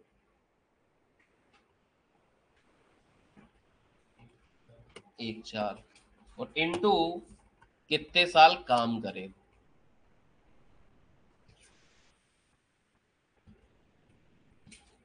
ऐसा करते हो तो 9,60,000 आ रहा है। आपको टैक्सेबल निकालना है, तो इन तीनों में छोटा निकला 960, वो एग्जाम्प्ट हो जाएगा। टैक्सेबल की परिभाषा कभी नहीं चेंज होगी, रिसीव माइनस एग्जाम्प्ट आ जाएगा टैक्स। ठीक है, तो बड़ा ही इजी सा सवाल था, नन्हा मुन्ना करा दिया गया है।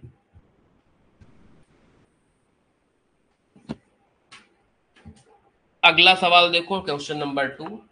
अगर ये ना बताए सवाल कि कहां कवर होता है, तो कवर नहीं होता है, फिर कहां मानेंगे कि वो, मतलब अगर पीओजीए में कवर होगा तो बताएगा सवाल, गवर्नमेंट एम्प्लॉय होगा तो बताएगा, कुछ ना बताया तो नॉन गवर्नमेंट नॉन कवर्ड, यहां गिरोगे आप सीधा, जैसा कि इस सवाल में। तो मिस्टर प्रकाश रिटायर हुए 42 साल नौकरी करने के बाद, और एवरेज सैलरी इनकी इस बार दे दी है सवाल में 50,000, वरना ये भी निकालना पड़ता है, आगे चल के सवाल में निकालेंगे हम लोग, अभी तो दे दी तो काम चल गया। ग्रेचुटी मिली कितने की, 12.5 लाख। तो ग्रेचुटी रिसीव, दूसरा स्टैट्यूटरी लिमिट, और कवर नहीं होते हैं तो 1/2 into average salary into completed year of service. ऐसा करेंगे 10.5 लाख आएगा, तीनों में छोटा निकला 10.5 लाख रुपए, और टैक्सेबल की परिभाषा चेंज नहीं होती है, receive minus exempt is equal to taxable. तो समझ में आ रहा होगा, ठीक है। ग्रेचुटी के बचे हुए सवाल और कल कराए जाएंगे, और कल हम लोग को पढ़ रहे हैं और 2 टॉपिक इसके अंदर मेनली, एक है लीव इनकैशमेंट और एक है पेंशन, वो भी कल पढ़ा देंगे। तो कल ये ऑलमोस्ट चैप्टर क्या हो जाएगा, हमारा कंप्लीट हो जाएगा। ठीक है, यहां तक करो, बाकी कल मिलते हैं।